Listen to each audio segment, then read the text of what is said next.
车速超出挂嘞，这车速超出啥嘞？这车速的疯狂了，没出目标法嘞，这车速超出狂，这车速超出停，这车速超出，哎呀，我操 BS！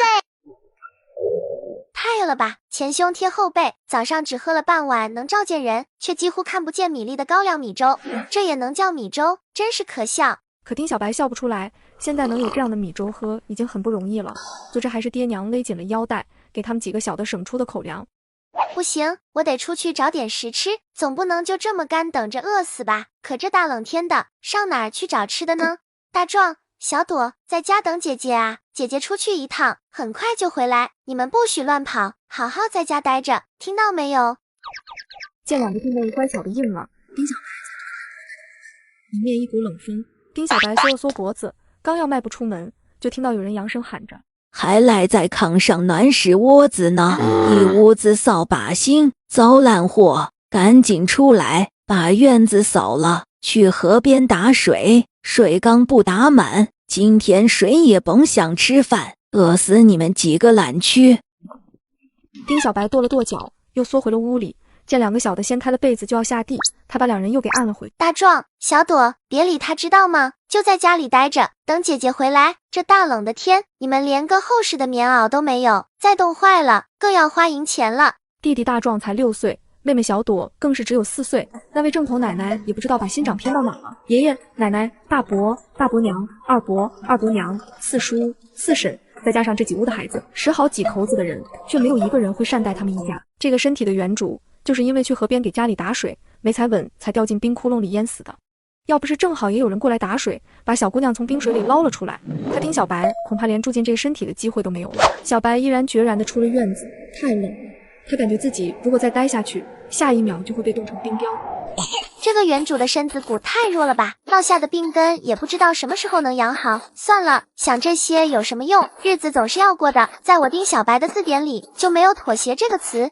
这是他病好后第一次走出家门，脑子里又没有存留半点原主的记忆，他也只能凭着感觉懵走了。正雄啾啾气昂昂的阔步前进呢，哪想到脚下一绊，哎呀，该死的，人倒起霉来，真是喝凉水都塞牙。突然模模糊糊听到了些什么声音，小白起身小步的挪动着，一点点地往声音传来处靠近，然后趴下。我的天，那是什么？哦，终于让我找到了。看着在陷阱里挣扎的兔子，忍不住哈哈大笑。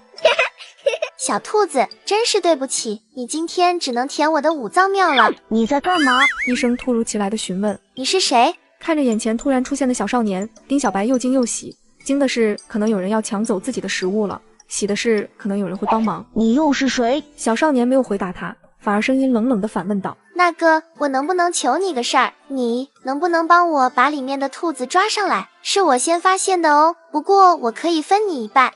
你发现的就是你的。当然啦，我先看到的当然就是我的啦，你就说帮不帮吧，不帮的话就赶紧离开，别在这碍事儿。哎，那是我知道是你的，你总不能生吃吧？还是说你能拿回家去吃？小少年拎着野兔子，在丁小白的眼前晃了晃。这东西确实是不能拿回家，否则别说你想饱餐一顿了，恐怕连根兔子毛都再也见不着了。哦，你知道我家里的事儿？村里人谁不知道啊？村委的老丁家，他家又没穷到吃不上饭，能饿着的也就只有丁老三一家了。真不知道丁家老两口是咋想的，家里4个儿子1个女儿，怎么就那么看不上丁三叔呢？丁小白在心里翻了个大大的白眼。我也想知道为什么，偏偏没有接收到原主的半点记忆，这个穿越真是有点糟心。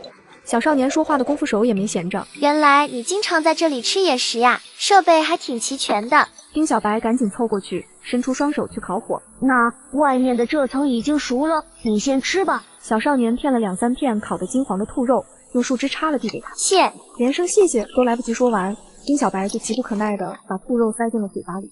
喵！老天，也太好吃了吧！只是能让他吃多少呢？丁小白下意识地瞄向了烤肉架上滋滋冒油的兔子。不知道小少年会不会按我设想的那样，真的分给自己一半？算了，先不想了，把自己喂饱了再说，不然打架都没力气。不是丁小白贪心不足，吃住手里的，还惦记着正烤着的，他是惦记着家里挨饿的弟妹。我吃饱了，剩下的你吃吧，我帮你把肉片下来，省得你不好啃。说完就见他从怀里掏出一块油纸来，少年熟练的把剩下的肉都片在了油纸上。我走了，烤着火吃吧，走时别忘了把火灭掉。对了，我忘了自己刚才是因为迷了路才走到这里的。哎，你等一下，下山的路怎么走啊？你能不能帮我指一下？麻烦你。小少年听到丁小白的喊声，脚下顿了顿，却没有回身，脸上的笑容却是压也压不住，抿着唇伸出手，朝着偏走的方向指了指。你先走到那棵树，然后一直顺着山坡往下走就行了，直接就能到山脚。见少年人走得没了影儿，丁小白手忙脚乱的灭了火，拎起树枝穿的那一小块内脏，急忙忙的就往山下跑去。如果我脚下能快一点的话，弟弟妹妹说不得还能吃上热乎的呢。这可是肉啊，刚出炉的烤肉，香着呢。气喘吁吁的跑到了家门口，手还没搭上门板呢，就听到院子里传来一声喝骂：死丫头，敢偷吃，我打死你！今朝吃了可是饭，不会来不见岸的女人。东院走那个西院走，南边走那个北边去。死丫头，敢偷吃，我打死你！丁小白用脚趾头想都知道打人的是丁家奶奶，挨打的也只能是自家弟妹，其他几房孙子孙女，老太太心疼得很。你打死个我看看！丁小白朝着院子里大喊了一声，手下半点没停，扫帚顺着声音就飞了过去。你竟然敢打我！你个死丫头，不想要命了是吧？你个扫把星，前些天咋不直接淹死你？只会吃不会挣的赔钱玩意儿！丁老太太没想到自己会挨打，还是自己最不待见的二孙女，简直要被气疯了。疼死我了！你个忤逆不孝的东西，要造反那这是！丁三锁，你是死人呐！还不赶紧把你家这个死丫头拉开！老太太完全忘记了老三两口子被她撵去山上砍柴了，明明家里的柴火都剁成小山了，她也不愿意那两口子闲着，这会喊老三，她哪能听得见？娘，你这是咋了？大锁，快点把这个糟烂货拉开，给我往死里打！看我不把你卖到窑子里去，让那些臭男人把操成烂肉，扔到乱葬岗都没人捡！丁老太太吃了亏，骂得更是口没遮拦。丁小白干脆来个一不做二不休，抓住丁大锁的手腕，狠命地咬了上去。真是皮子紧了！行啊，我老婆子今天就好好给你松松。这还真要往死里打！不要打我姐姐！丁小朵哭得撕心裂肺，动作就是半点没含糊，一双一小胳膊牢牢地护着姐姐的背。不许你打姐姐，姐姐刚刚才变好，她都差一点死了。不要啊！你快把她让她分开要掉了。丁老太太才醒过神来，赶紧扔了手里的鞭子。我的儿啊，你这是咋了？娘，你赶紧让二丫头把嘴松开，这样这块肉就掉了。娘，你别打她了，给她赔个不是。合着二丫头是死咬着不打算松口了，自己要是再打，大儿子这块肉恐怕就真的没了。可让他给个小辈赔不是，那也是万万不能够的。你个下贱货，打了奶奶又咬大伯，真是半点好名声也不想留了。赶紧撒嘴，我就不让这事儿传出去。这时候忤逆不孝可是大罪名，没出阁的丫头一旦坐实了这个名头，可就休想要嫁出去了。但对21世纪的丁小白来说，却是半点用处也没有。重活一回不容易，可他也绝不想憋憋屈屈的活着。疼死我了，娘啊，你快服个软的，儿子这胳膊要废了。丁家老太太也看出大儿子不好了，更看出来二丫头这回是拼着自己个儿受大罪，也要找不点利息。好了，你个死丫头，算是奶奶错了，不该打你，你赶紧撒口。我和你大伯好歹是长辈呢，你差不多行了。丁大锁却是立马就软成了一滩泥，捂着手腕瘫在地上。娘，快去找郎中，我好疼啊！老太太还真是偏疼大儿子，今天这事儿若是换成是自家老爹，老太太打死也不会认这个错的。就你也敢说自己是当奶奶的，任谁听了都会觉得恶心吧？这样的长辈我可不认，你最好给我记住了，为长不辞，还想要我们小辈孝顺你，做梦呢！每天被你非打即骂，我们凭什么要孝敬你？我没吃你没喝你的，你可别觉得是你养了我，养我的是我爹娘，是他们有一口没一口的把我养大的。我爹娘每天干的活比你们所有人加起来还多，没他们养着，你们一家子早懒死了。你们凭什么还敢欺负我们？求你善良点吧。也就是这次东西不趁手，下次你们再敢欺负我们，我就不是用扫帚那么简单了。哼！说完，伸手搂过吓得只知道哭的丁小朵和丁大壮，反身往自家四面漏风的破屋子走去，气势相当的足。丁小白凶狠冷厉的眼神确实是把丁家人给吓着了，可只有他自己知道，他现在头晕眼花腿软。姐，别哭也别喊，眼泪救不了咱们，反倒让他们乐呵呢。两个小家伙很听姐姐的话，硬是把哭声憋了回去。姐，我听你的。丁小朵也跟着点了点头。姐，你是不是疼啊？哪疼？我给你揉揉。还只是个6岁的孩子呢，乖得让人心疼。东边那一窝大人真是白活了。大壮真乖，姐姐不疼，看姐姐给你们带什么回来。忽然被外面的一声尖叫给打断了。你个挨千刀的，怎么才回来呀？我就白把你养这么大了啊，养了一家子的白眼狼，你个该杀的，心里只有媳妇儿孩子，根本没有我这个老娘啊！咦，谁不知道丁家老太婆最是偏心，这话也好意思说出口，还骂儿子是该杀的，心得有多狠。即便有替丁老三家不忿的，也就是随大流喊2声，跟那老婆子单打独斗是没人敢的。都给老娘滚一边去！我们家的事用得着你们扒墙头吗？先把自家的事儿管好了再说，别光盯着别人。有热闹不看，那不是傻了吗？娘，您这是咋的了？咋的了？去问你的好闺女，大白天的不干活，满山乱跑，回来就发疯，拎着扫帚把你老娘打了不说，还把她大伯给咬伤了，肉都快被咬掉了，出了老多的血，真是个狠心的狼崽子。我可告诉你，等郎中来了，治伤的钱得你出。你大哥要是残废了，我就打断你的腿还他。你个白眼狼，折了10条腿也赶不上你大哥那块肉，让我心疼。跟在丈夫身边的小朵娘李小荷听到婆婆说闺女咬了大伯，整个人都哆嗦起来。娘，您把二丫咋了？没人比她更了解闺女了，憨得让人心疼，不是被人逼急了，怎么可能咬人？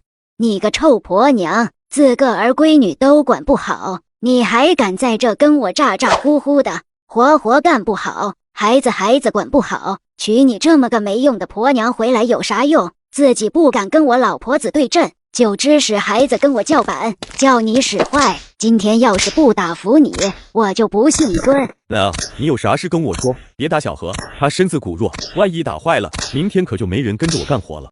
他知道娘亲最怕媳妇病倒了不能干活，家里家外的活计全指着自己和媳妇出力呢，赶紧拿这话出来劝。可在二丫头身上吃的亏，不是1-2句劝能解决的。好不容易找这个人泄火，丁老太太哪肯就这么算了，也顾不上干活的事儿了。有什么不能解决的，我来。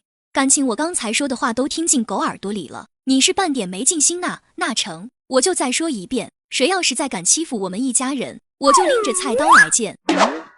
杀人了，乡亲们快去帮我们叫李正，我要撵了老三一家子。偏心奶奶3天打我们2顿，却把大房的孩子当成宝。街上一急，老太太碰瓷，乡亲们喊来了李正和村里几位长老。救命啊！李正，二丫头疯了，要砍了我们呢！你给做个主吧，敢跟长辈挥刀的丫头，咱们整个半坡村也就这一个了，留不得了呀！你做主把她卖了吧。哪里？不是要撵自家人出去吗？这一转身的功夫，就变成要把我卖了呢？拿错剧本了吗？三爷爷，你评评理，他们一个个吃得膘肥体壮的，却在屋里葛优躺，让一个4岁的孩子去盛粥端给他们。结果小朵力气小，粥洒了，舍不得那些粥，小朵就用手去抹了自己吃，却被奶奶骂作偷吃还打他。啊，对，二丫头，我知道你们一家子受委屈了，但她是你亲奶奶，再怎么样你也不该跟她舞刀弄枪的。三爷爷，干活挨累我们家认了，可干了活还要挨打挨骂挨饿，这还有天理吗？我今天就要讨个说法，别想把我卖出去，我会护好爹娘和弟妹，也不用您帮忙断官司了。有个孝字在上头，总是我们一家人没理，既然没人能给我做主，那我就只能自己来了。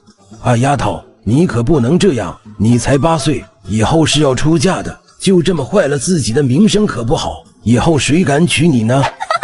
真是可笑，在这个家里活不活得下去还难说呢，还谈什么嫁不嫁人？反正我的名声已经坏了，不就是彪悍吗？有什么的，只要爹娘和弟妹能过得好，这个名声对我来说洒水了。我可怜的闺女，都是爹娘害了你，我们不但没保护好你，反倒带累了你的名声，都是爹娘的错。娘，不怪你，要怪就怪我们生在了这样的一个家里，放眼望去也找不出第2个这么偏心的老太婆了。你别怕，有我在，谁也别想动你一根头发，想把我卖了，哼，我又不是不长腿，到时候人家只会以为是仙人跳，让他们来找那一屋子人算账喽，看他们是想坐牢还是赔钱，想想我做梦都会笑醒。嘿嘿，李正，你听听二丫头这话，是一个小辈该说的吗？合着把她养这么大，不但没养熟，反倒养出仇来了。既然这样，我也别操着当奶奶的心，你做个主，把这一家子分出去吧。以后是死是活都跟我们老丁家再没关系，反正留这么个祸害在家里，哪天莫名其妙嘎了，到时候找谁说理去？想把我们分出去，没那么容易。你个臭丫头，我做的决定哪容得你来反对？我儿子就得听我的，我说分出去就得分出去。李正算是看明白了，二丫头不是不讲理的，她只是跟丁家人讲不出理来，才只能来硬的。三叔，父母都在呢，没有分家的道理。我不分，我还要孝敬爹娘呢。我用不着你孝顺，没了你，我还有3个儿子1个女儿呢。你赶紧给我分出去，也省得惹我生气。丁家嫂子，让你家大哥也露个面，好歹是家主呢。他如果也同意分家，我就帮你们分了。我听老婆子的，她说分就分。丁老哥，你给句话，说说想要怎么分？还能怎么分？让他们一家子净身出户就完了。侄媳妇儿，我倚老卖老，舔着老脸说一句，怎么说也是自家儿子，何必呢？既然是我儿子，那就得听我的，这个家我就想要这么分。这么分的话，我们就不分。房子是我爹盖的，粮食是我爹打的，凭什么让我们净身出户呢？你个死丫头，谁让你说话的？分不分家我说了算。你个死丫头算老几呀？我还没死呢。是呀，你还没死呢，儿女都抢着孝顺你呢，那就等你死了再分家吧。嘿嘿，爹，咱们回去吧，今天都挨了打，就让他们做饭好了，一会儿写好了过来吃。丁小白好歹也是商场精英，这种谈判对他来说是小 case， 不过是以退为进的小战术，信手拈来。听说老三一家不做饭还想吃现成的，丁老太太更是压不住火了。我呸，还想吃饭呢，一窝懒货，1粒米也不给你。行啊，那咱们就走着瞧呗，一会儿到了晚饭点，如果我们过来看不着饭菜，我就把厨房砸了。谁也别吃，大伙也看到了，他们巴不得我们一家子饿死呢。啊，对，所以我们不分家，不好意思，给您几位添麻烦了。那我就大方点，他们屋里的衣服被褥可以带走，再给10斤糙米，好歹别饿着我孙子。呸，这样的话你也好意思说？10斤糙米够吃几顿的？没房子没地的，一家人只有饿死的份。三爷爷，我说了，我们家不贪心，只想要公平，可显然这是不可能的。好房子我们也要不起，但我们家现在住的那间破房子得归给我们家住着。家里一共12亩地，4个儿子加老2口，5户，我家吃点亏要2亩，不算多吧？嘿，你还想要2亩地？做梦呢！没让你净身出户就是好的了，还想着占我们家的地。回去好好拿牙签撑开你的眼睛，翻看一下户籍。丁老太太都要被这个死丫头给气疯了，这哪是分家呀，这是割她的肉呢。可老三一家他又万万留不得。地你就别想了，祖辈传下来的，谁也别想分出去。破房子就给你，房子里的东西也不用还回来了。至于粮食，就给你们50斤，省着吃喝也饿不死。丁小白心里祈祷着，老天爷啊，求求你让老太婆扛点劲儿吧，别真被逼急了不肯分家，那就得不偿失呢。我们自由比什么都珍贵，我可没精神天天跟他们斗来斗去呀。地是肯定没有的，粮食只给你们100斤，别跟老娘得寸进尺啊，不然就净身出户，毛也没有。行，逼我们不要了，粮食就300斤，这是最后的底线，行就行，不行拉倒，咱们一拍两散，别再磨叽。老三连地都不要了，粮食就给300斤吧，好歹留个念想，30年河东30年河西，谁知道以后啥样呢？行吧，那就这样吧。不过以后年节的孝敬可不能少了我们老2口子的，之前欠我的10个铜板要还50个。老太婆，你脸大到能挡住我家 WiFi 信号呢？侄媳妇，10个铜板怎么还让老三多还钱呢？行了，铜板就别要了，家里的钱也不用分给老三家了。听丁老太爷提到家里的银钱，丁老太太也不敢再说嘴了，万一让他分钱给老三家，那可亏待了。孝敬老人是应该的，我们不推脱，但也要有个数目才好，不然恐怕有人狮子大张口。李正也算是真正了解了丁老太太的为人，二丫头的这个顾虑还真不是不可能的。清明、中秋，老两口的生辰，各给20个铜板，过年多给点，就30个铜板吧，这个数目可行？就按三爷爷说的办，咱们签文书按手印吧，别口头上说好了，再有人不承认。你个小丫头还知道签文书呢，是个机灵的，以后要孝敬你爹娘，知道吗？我知道的，太爷爷，我会孝敬爹娘的，也会孝敬您几位长辈。李正听了这话，心里发疼。多懂事的孩子呀，丁家老两口确实瞎了眼，这么孝顺的一家还要撵出去，有他们后悔的时候。李正写好了分家文书，1式3份，按好了手印，各自收好，回到自家的破房子，看着堆在屋角的300斤粮食，李小河像是做梦一样。咱们真的分家了？嘿嘿，当然，娘，以后你就是当家的主母，再不用受老太婆的气了，咱家的日子见亮了啊！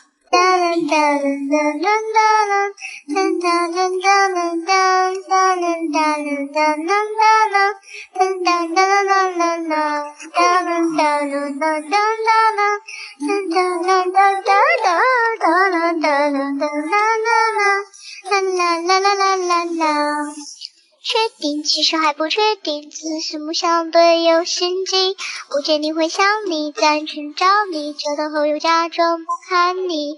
他们说你有点坏，追你的女生都很伤心，可是我永远不会追，我要让你不住，忍不住动心。我21世纪以前人穿越后，实在忍受不了恶毒奶奶，经历了9981难，终于如愿分家。对，你为什么不要那2亩地？咱家以后割啥种粮食？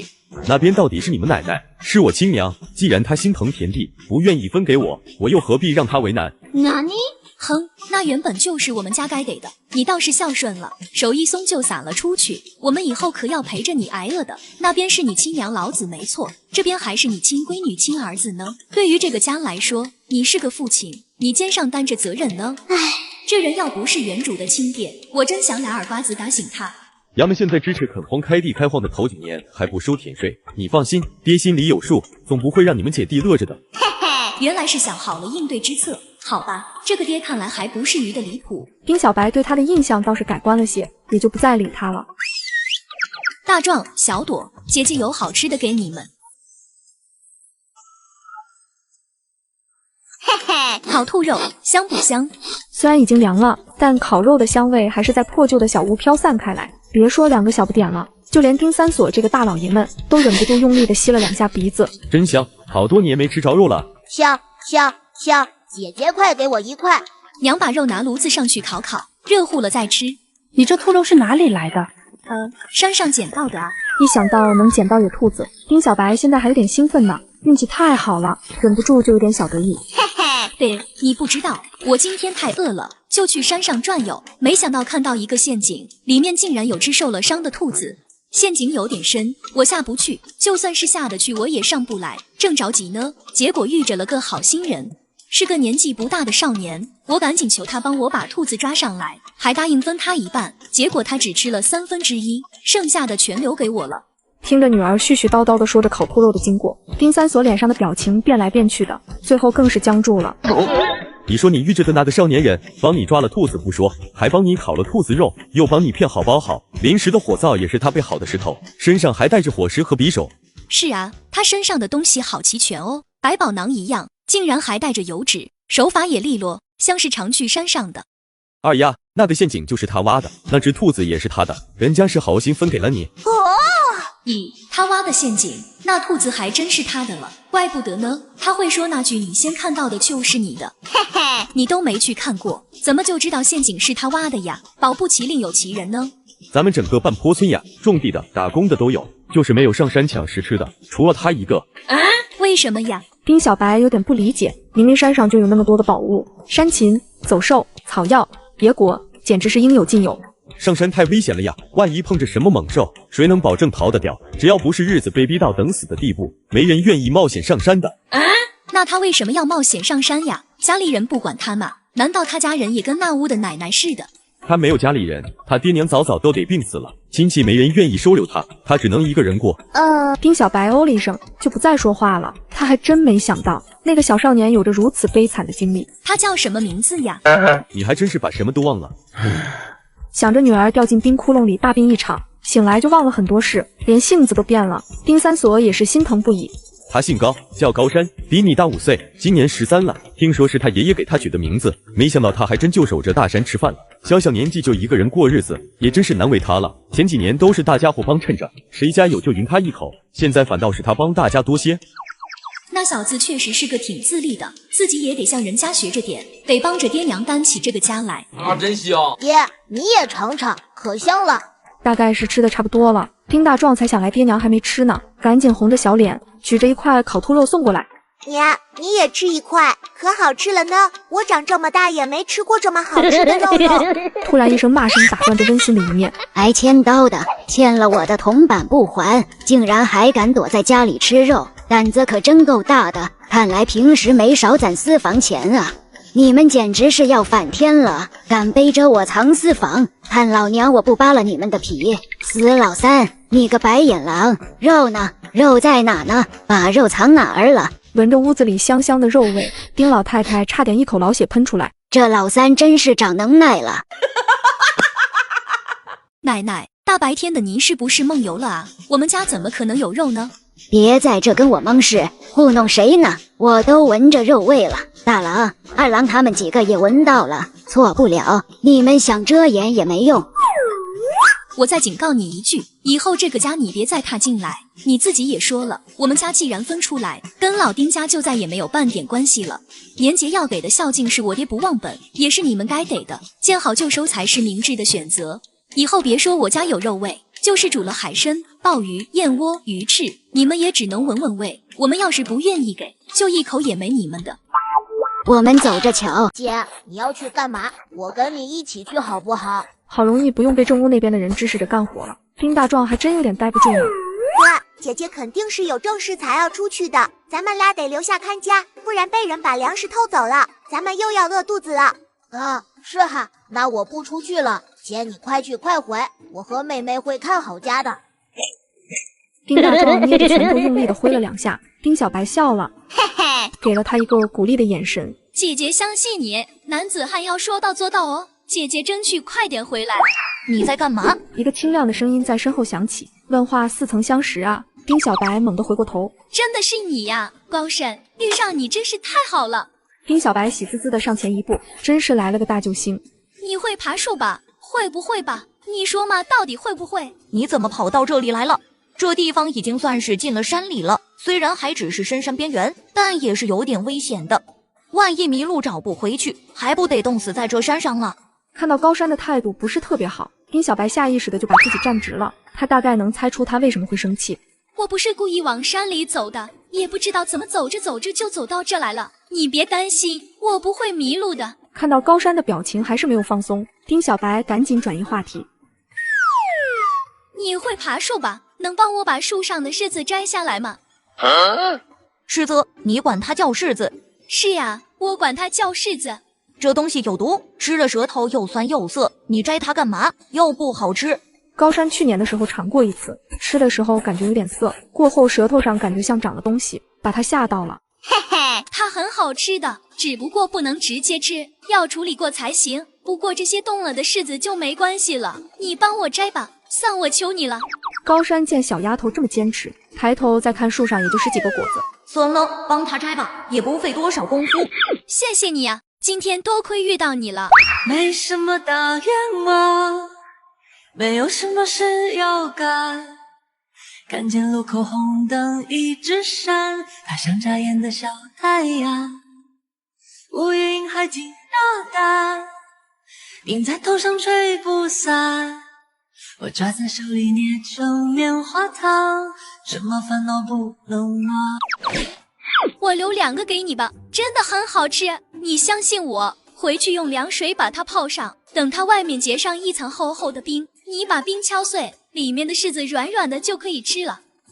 你手里的也先装进背篓吧，等到了山脚你再拿走。你人真好，谢谢。你今天没打着猎物吗？我这才刚上山呢，赶紧的，我先送你下去。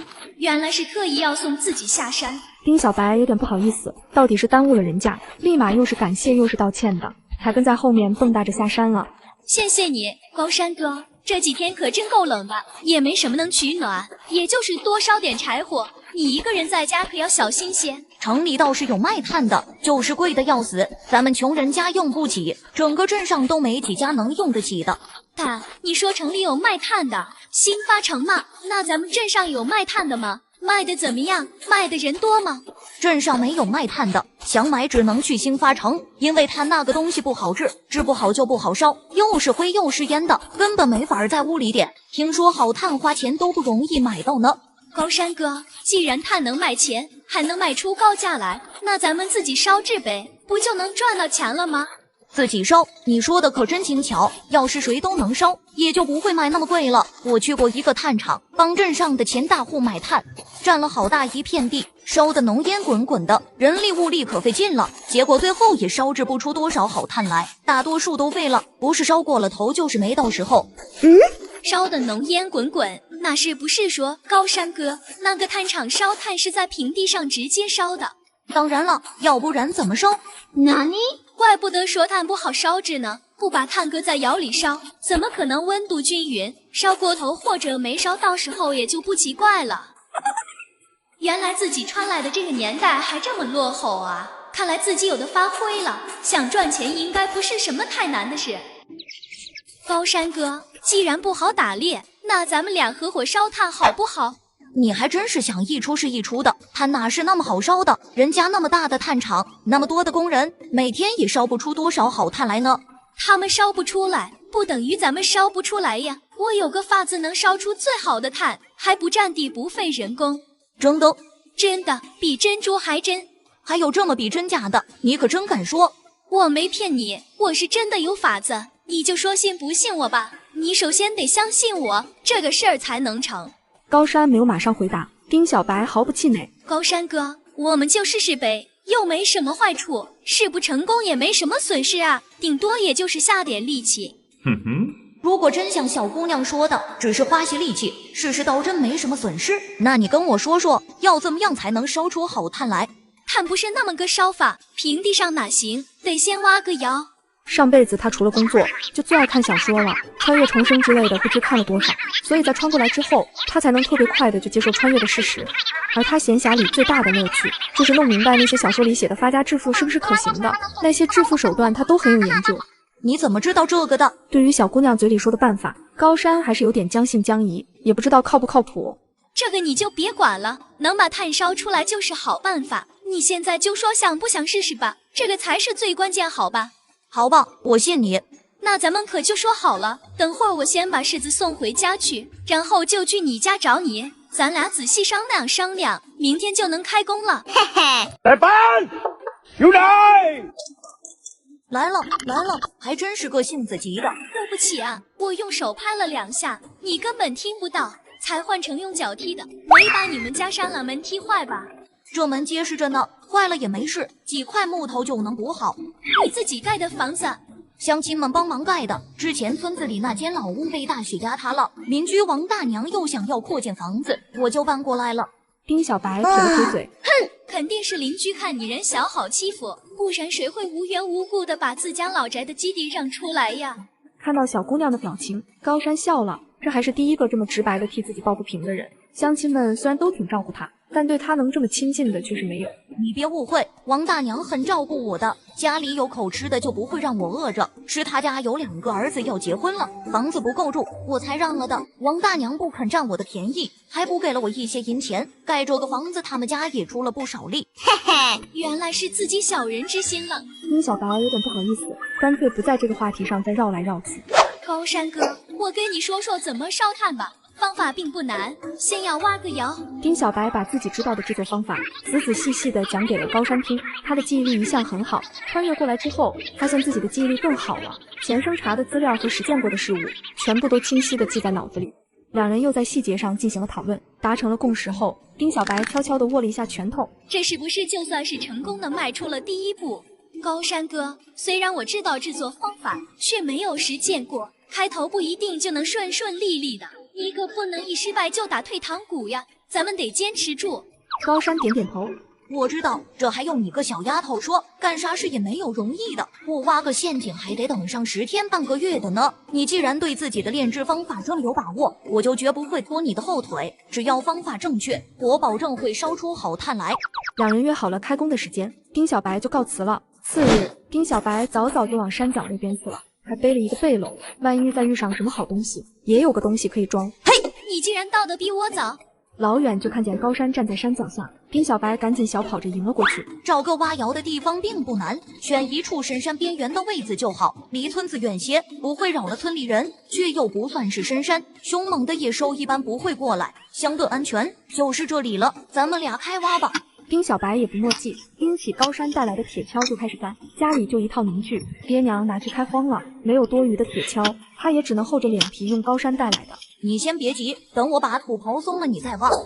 用布把手缠上，要不然很容易起泡哦。高山哥，你还真贴心。咱们需要刨个多大的窑啊？我看窑厂的占地可是相当大呢，也不知道小姑娘说的不占地指的是多大。要是这个大小的话，今天使劲儿，应该差不多能刨完。想着或许真能烧出炭来。高山的心里不免雀跃，刨了一上午，炭窑已经有点粗浅的样子了。丁小白很有些小得意，嘿嘿，好了，收工了。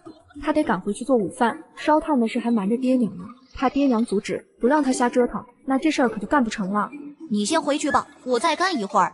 高山却是干得正来劲儿，不想现在就走，反正他就一个人，怀里揣着粗面饼子呢。丁小白愣了一下，就猜到他是啥心思了，出声邀请道：高山哥，要不你中午去我家吃吧，虽然没啥好的，好歹能喝口热乎粥啊。高山笑了，你不怕你爹娘知道你在瞎鼓捣了？行了，你就别担心我了，我以前上山也是这样吃的，习惯了。好吧。随后丁小白在附近转了转，不过没有上次的好运气，没碰到什么能吃能喝能玩的。哎，背篓算是白背了。就这么刨了2天整天，又备了1天的木料。第3天的时候，炭窑就正式启动了。热窑、升温、熄火、封火、焊化、冷却、出炭，丁小白严格按照记忆里的流程操作，就怕错了哪一处。终于窑里的炭可以取出来了，高山真的太兴奋了。小丫头，咱们成功了！第1窑竟然就出了这么多的好炭。丁小白白了他一眼，真不知道你高兴了什么劲儿！1窑炭差不多毁了半窑，有什么好高兴的？这样已经不错了，炭厂那么大的规模，每次烧出来的好炭都不到原料的1小半呢，你就知足吧。真的，他们的出产率那么低吗？丁小白还是有点不相信。高山用力点了点头，我亲眼见的还会有错吗？丁小白这下子才算是舒坦了一点。也是，这时候的技艺不发达，1亩田的出产都达不到现在的1/5呢，何况这样需要点技术手段的。嘿嘿，高山哥，我们赶紧接着再往窑里蓄料，现在就把料添好，明天一早就又能出1窑了。丫头，你守着炭窑吧，我去镇上转转，看看能不能把炭卖出去。嘿嘿，你去镇上吧，也不知道这样贵重的东西，集上能不能好卖。这东西搁集上哪能卖得掉？我得去镇上那几家大户看看，就先去钱大户家吧。以前我帮他买过炭的，好歹也能留些。高山信心满满的背着炭走了，留下丁小白一个人守着炭窑，满心不安。如果卖不出去的话，这些日子不是白忙活了吗？高山哥，是你吗？是我回来了。小丫头，等急了吧？我可是快马加鞭的赶回来的呢。看着高山脸上压也压不住的笑容，丁小白就知道肯定是个好消息。赶紧的，快说卖了多少？他一边问一边跑到高山身边去扒背篓，结果看到里边空空如也。全卖了，卖光了。高山兴奋地点点头，卖光了。我只去了钱大户一家，他就把咱们的炭全包了，说是今年兴发城内的好炭也少，他都没买这多点。这是银子。接过高山手里的银锭子，丁小白高兴得又扭又蹦的。毛藤桃就跟着一起来，没有什么阻挡着未来。我们终于有钱了，嘿嘿，是多少啊？5两、8两。他自打穿过来就没见过钱，别说是银锭子了，连铜板也没见过一个，拿在手上自然估不出有多少。是10两，这一定是大锭，是10两银子。丁小白捧着银子摸了又摸，才有点不敢相信地问道：高山哥，1斤好炭能卖多少钱啊？怎么卖出10两多？现在好炭不容易买到，1斤能卖到1两银子，如果去兴发城卖，算路费还不止这个数呢。我备的多半篓子炭是10斤03两多，也就是10两3钱多银子。钱大户给凑了个整数，这是350文。高山把那串铜板举到丁小白眼前晃悠着，想着自己救个命也才花了10个铜板请郎中，这些钱真是要晃花他的眼了。高山哥，银锭子给你，铜钱归我吧。哟，砍树这些重活都是你干的，我也就是打下手，能收获300多铜板已经很开心了，何况烧出来的炭也是你卖出去的呀。No， 我哪能收银子呢？主意是你出的，银子自然得归你，我要这些铜板就行了。两个人推来让去的，谁也不肯收银子，最后相视着一起笑了起来，还真没见过有银子不肯收的呢。高山哥，要不这样，银子你先收着，等明天再卖了炭，我收拾2不就行了，也就是早收晚收而已，你就别推辞了。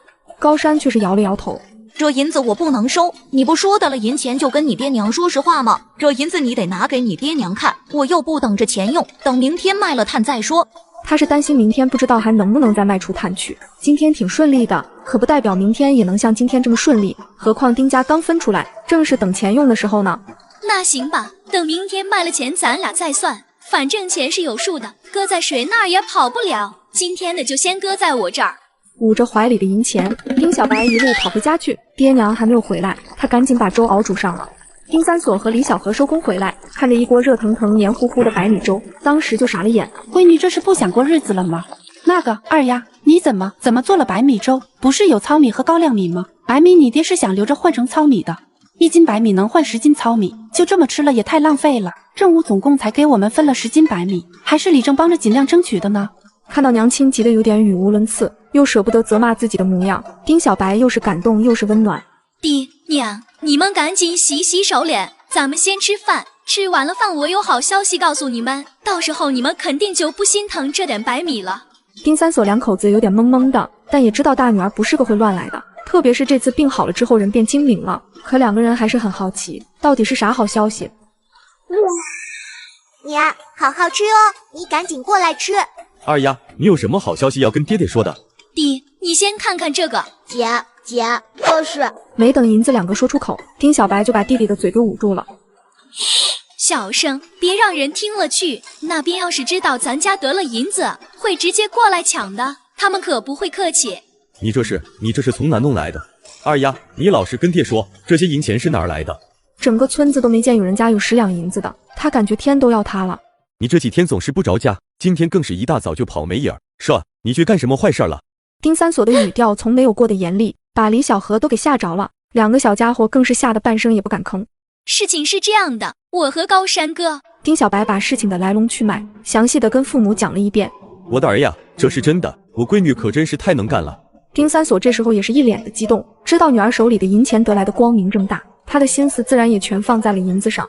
弟娘，你们别光记着高兴，有些事情我得跟你们交代清楚。卖炭赚银子这事儿，咱们一定得保密，以后就让高山哥去卖，咱们家不掺和，以免走漏了风声。高山哥出面也是想好了借口的，他说是帮着别人的炭厂往外卖炭，他只是挣个辛苦钱，这样就没人眼馋了。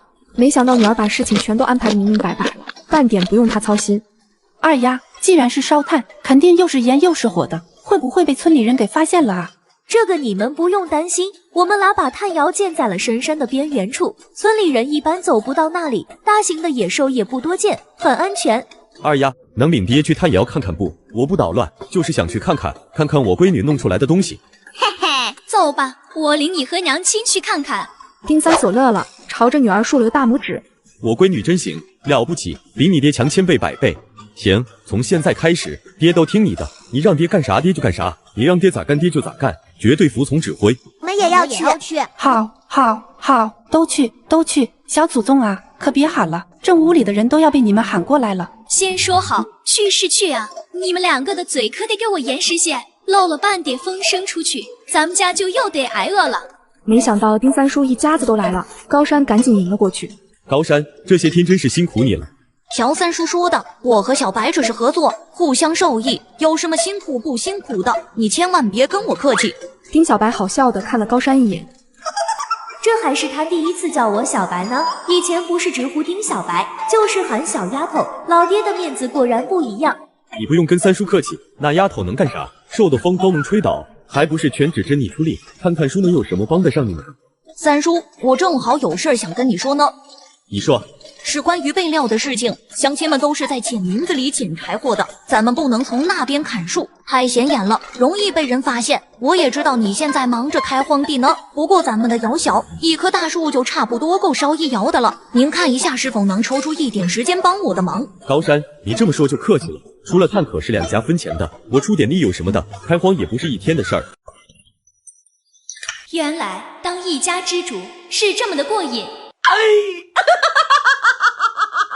接上集。爹，你今天先跟高山哥学一学怎么看窑吧。明天我和娘要跟高山哥去一趟镇上，高山哥去卖炭，我和娘去买些家里要用的东西。丁三所点点头，正，爹会好好学的。说完又有点心虚地问高山，不难学吧？把炭烧坏了可糟糕了。三叔，不难学，主要是掐好时辰就行，到了啥时辰就做啥事，只要这个别弄错，炭就烧不坏。有了这个窑啊，烧炭真是容易多了呢，感觉一个人能顶10个人用，烧出来的炭质量也特别好。次日，3个人直接奔到了槐树镇。丁小白以为槐树镇会离村子很远呢，结果走了不到半个时辰就到了。进了镇子就跟高山约好地点分了手，他去卖炭，他和娘去买些家用。丁小白走进一家卖布的铺子，嘿嘿，娘，咱们去买些布和棉花吧，做几套棉衣。身上还有穿的呢，别花那个钱了，等明年家里条件好了再做新衣服也不迟啊。除了当姑娘的时候，在娘家做过2套新衣服，从嫁进丁家就再没见过新的。李小河已经习惯了穿旧的，看见了新布料反而不习惯，更舍不得花这个钱。娘，弟弟妹妹都还小，衣服不保暖很容易得病，万一留下了病根，花多少银子也补不回来了。咱没钱也就算了，现在手里有钱，怎么也不能再让弟弟妹妹亏着不是，没必要让他俩受这个委屈呀。再者说了，换下来的旧棉衣也不是就扔了，咱家被子里的棉花也不够，拆下来的旧棉花可以续进被子里呀，也可以用它做鞋做手套。还有啊，你和爹爹每天去开荒，手都起泡了，爹爹的手上都是口子，所以手套是一定要做的。丁小白不遗余力地怂恿着娘亲，赚钱不就是为了更好的生活吗？明明兜里揣着钱，却还要过之前那样的日子，那我赚钱干嘛呢？李小河好奇地问道，手套是什么东西？就是戴在手上保暖的，娘亲没见过吗？丁小白万万没想到，这个时空竟然会连手套也没有。没见过，连听都没听过，你是听谁说的这个东西？那个我是听高山说的，他是听他爷爷说的，听说他爷爷出过远门呢，可能别的地方有这东西吧。趁着娘亲还没醒过神，丁小白赶紧指着柜台上的布料，掌柜爷爷，这2种棉布多少钱一尺？还有这个棉花是怎么卖的？老掌柜的那边报了价，丁小白就习惯性的开始讲价。您给便宜点吧，我多买些。这种粗棉的要1匹，这种细棉的要半匹，花纹的要10尺，还要12斤棉花。听到闺女报出来的数，李小河着实是吓了一跳，开口就想拦着，丁小白却扯了扯娘亲的手，让她别说话。一老一小你来我往的好生热闹，把李小河都看傻眼了。你个小丫头，鬼机灵呢？行了，算爷爷我大发善心，照顾你们一家了，以后买布可得想着到爷爷这里来。丁小白连忙点头应着，那是当然，爷爷你人这么好，不止我以后买布要来，我回去也跟村里人说，买布就找你家的店，举服布装饰吧，我记住了。老掌柜的一愣，很是惊奇地问道，你认得字？他记得没跟小丫头提过布庄的名字，他是怎么知道的？丁小白这才发现自己说漏嘴了，赶紧往回找补。我是听路上的行人说的，就在进铺子之前，有人说巨福布庄，我听着名字吉利才进来的。这样啊，也是，这么一个穷人家的小丫头，哪会认得字呢？能吃饱饭就不错了。两人拿好东西就出了布庄，李小河急忙着就让女儿领他往跟高山约好的地方走。娘，还有东西没买呢，你别急着走啊，油盐酱醋总要买的吧？哎呀，我怎么把这个茶给忘了？家里连咸盐都没有，煮个白水菜都没办法。两人来到了百货铺子，要欢迎光临。这位小嫂子，我这儿东西全，家里缺啥都能补齐。我们要买些调料，店家你可得算我便宜些，别人家的价我都打听了，特意捧你的生意呢。以后常来常往的，你也不希望咱们只做一次买卖吧？啊，对，都需要啥，我帮你拿最好的，价钱也保准合适，绝不让你吃亏，我赚个辛苦钱就行。嘿嘿，娘，这里有卖点心的耶，给小朵和大壮买2块吧，就2块，也让他们舔舔嘴，他们还没吃过这个呢。上次大山他们吃，小朵馋的不行。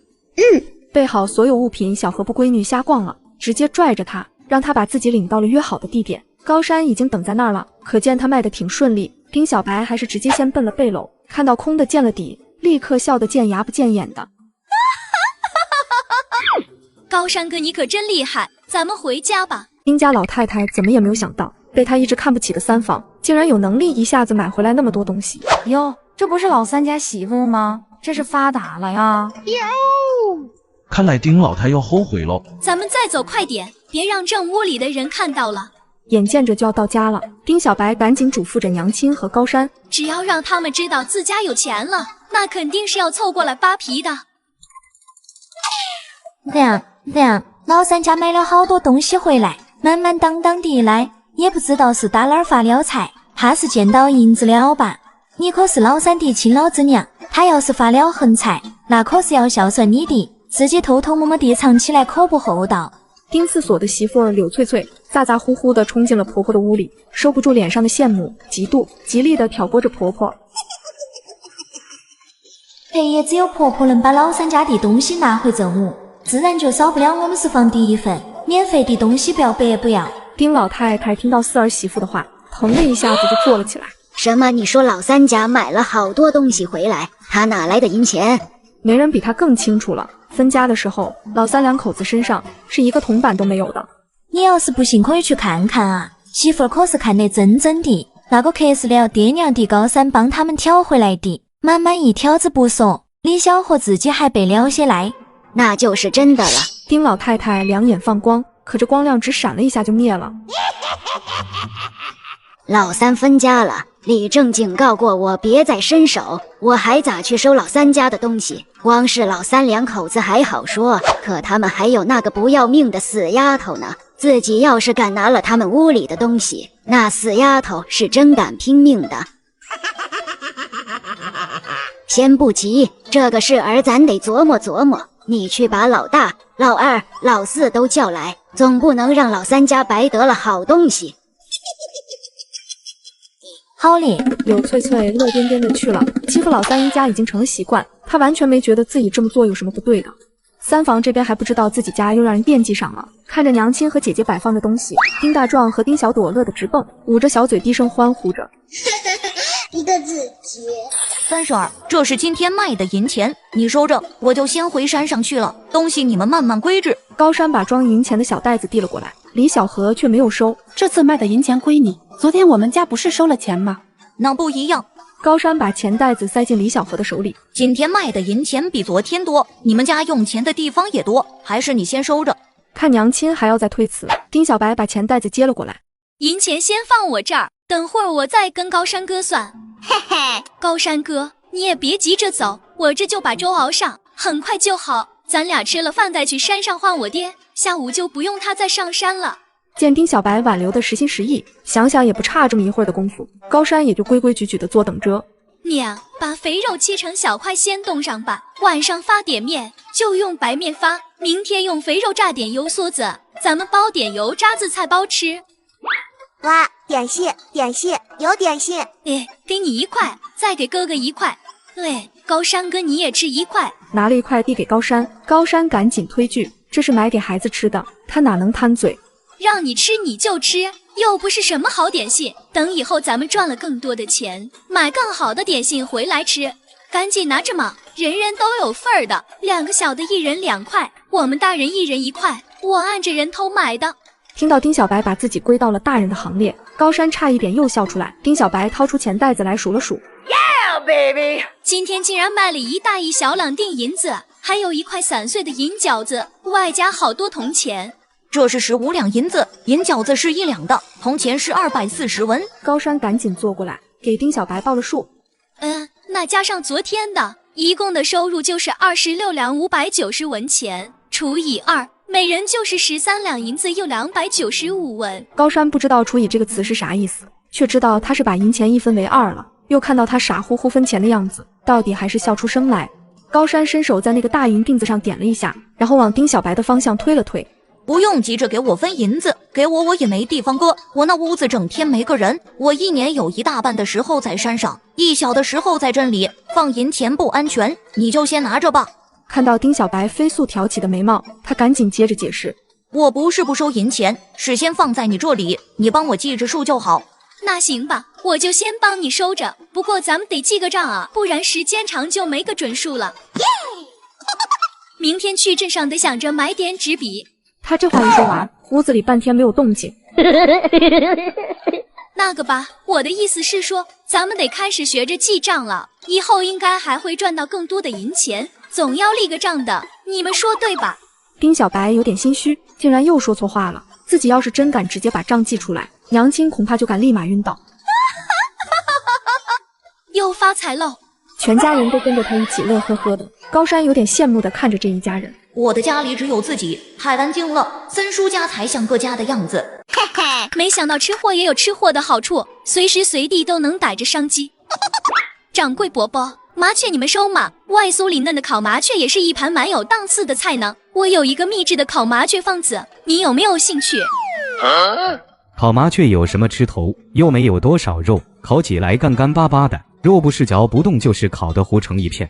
啊，那是您的伙计手艺不行，要不说我有秘方呢？不强求您，我也是听您说了菜市少，替您急了。算了，我就是随口一说。哟，啥玩意儿啊！孙掌柜瞬间被丁小白几句话勾起了兴致。小姑娘，我也不说不买你的秘方，你也别说你的方子有多好，哪天来我这儿试试可行？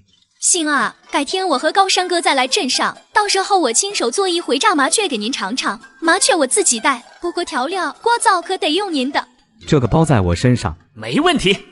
丁小白正美着呢，就被高山扯着袖子拽到了酒楼门边的角落处，脸上的表情不怎么好。小丫头，你怎么胆子这么大，也不跟我商量，就跟孙掌柜说供应麻雀？那小东西才贼呢，特别不好逮。还有你说的那个什么秘方的，是真有还是假有？我也是烤过麻雀的，真不怎么好吃，跟烤兔子差远了。嘿嘿，真有，我还能说瞎话吗？你以后还要跟孙掌柜合作呢，我不会拖你后腿的。高山一下子就红了脸。我是怕你拖后腿吗？我是怕你应了人家却做不到，让人操心的丫头。次日吃完中饭，去山上换了丁三锁回来，高山去看炭窑，丁小白就拿着笸箩和糙米去旁边设陷阱了。你这样的法子真的能用吗？麻雀贼着呢，怎么会自己钻进来让你逮？你这个陷阱也未免太简陋了些。高山抬头看了看天上盘旋的麻雀，他有点不太相信呢。别撒了这些米粒，却没逮着半只麻雀，那可真是太浪费了。等咱们走的时候，把米粒扫起来吧，洗洗还能吃。你对我也太没细心了。俗话说，人为财死，鸟为食亡，舍不得孩子套不着狼。有这些米粒，麻雀肯定会自投罗网的。都什么乱七八糟的，逮个麻雀跟孩子啊狼的有什么关系？你自己在这逮吧，我去看窑了。还有，要是冷了就过来暖一暖，别冻着了。知道了，别再出声了，把我的麻雀都给吓跑了。高山讪讪地走开了，也不再理他，由着他胡闹去。林子里一时间安静了下来，只有轻轻炸响的火苗声与隐隐约约的风声应和着。高山哥，你快点来呀，我逮着麻雀了。没想到还真的管用。当然管用了，本姑娘出马，一个顶俩，赶紧帮我把麻雀捉出来，放在营外的笼子里。高山把麻雀一只一只从笸箩里抓出来，手法又快又利落。你教教我怎么用，没想到这个陷阱这么好使呢。没什么难呢，只要别心急就行，得等这麻雀放下了戒心，开始认真吃食了，你再拉下这个门，就能扣住它们了。高山试了2次，手法就比丁小白娴熟了，扣了1个多时辰，两人就逮了40多只麻雀。好了，够了，万一人家酒楼不收，咱们自己也吃不了这么多。晚上可以给弟弟妹妹加点肉了，我不给你留麻雀了。大晚上的你应该也懒得做，下山的时候直接去我家吧，我给你留饭菜。李小河收拾出来5只麻雀，片了肉下来，用咸野菜炒了，骨架熬了1锅汤，可惜没有菜，只能往汤里下了点咸萝卜条。娘，真好吃。虽然只是骨架熬的咸萝卜汤，丁大壮还是吃得甜嘴巴舌的，粥都多喝了1碗。真好吃。丁小朵也在一边附和着，然后眼巴巴地看着娘亲。娘，我还想吃肉肉。弟，你每天干的都是最重的活，等以后咱家有了钱，我每天都给你炖肉吃，这样才有力气干活。好，爹就等着我闺女孝敬了。嘿嘿，虽然生活还没有彻底的改变，但一家人的温馨甜蜜还是很值得开心的。有这样的家人还挺幸福。第二天一大早，丁小白让娘亲帮他处理好了3只麻雀，背着和爹爹一起上了山，留下爹爹手摇。丁小白和高山又背着探下了山，到了酒楼，进了槐树镇。两人没有像昨天似的先分开，我陪着你一起去酒楼，然后我再去卖炭。想想高山跟孙掌柜比自己熟，有他陪着到底方便些，丁小白就点头同意了。等我见过了孙掌柜，你再去卖炭。酒楼还没有开业，孙掌柜的却是已经在等着了。我就知道你们一定会走，这装的是木炭啊，好炭啊。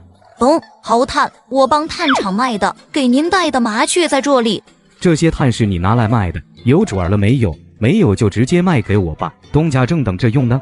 倒是跟人说好了，不过那家应该也不急在这一天，我明天再送1篓给他也行的。既然老太君急着用，就先匀给您吧。您能用多少，先紧着您，剩下的我就给人家送过去，再跟人好生说说，缺多少明天再补。都要了，你也别送一半留一半的了，明天一早给人家补齐吧。柱子，赶紧给称这是多少斤炭，我好给高山算钱。连门都没出，就把这1篓半的炭给卖出去了，也太好卖了吧！丁小白在一边乐呵呵地看着。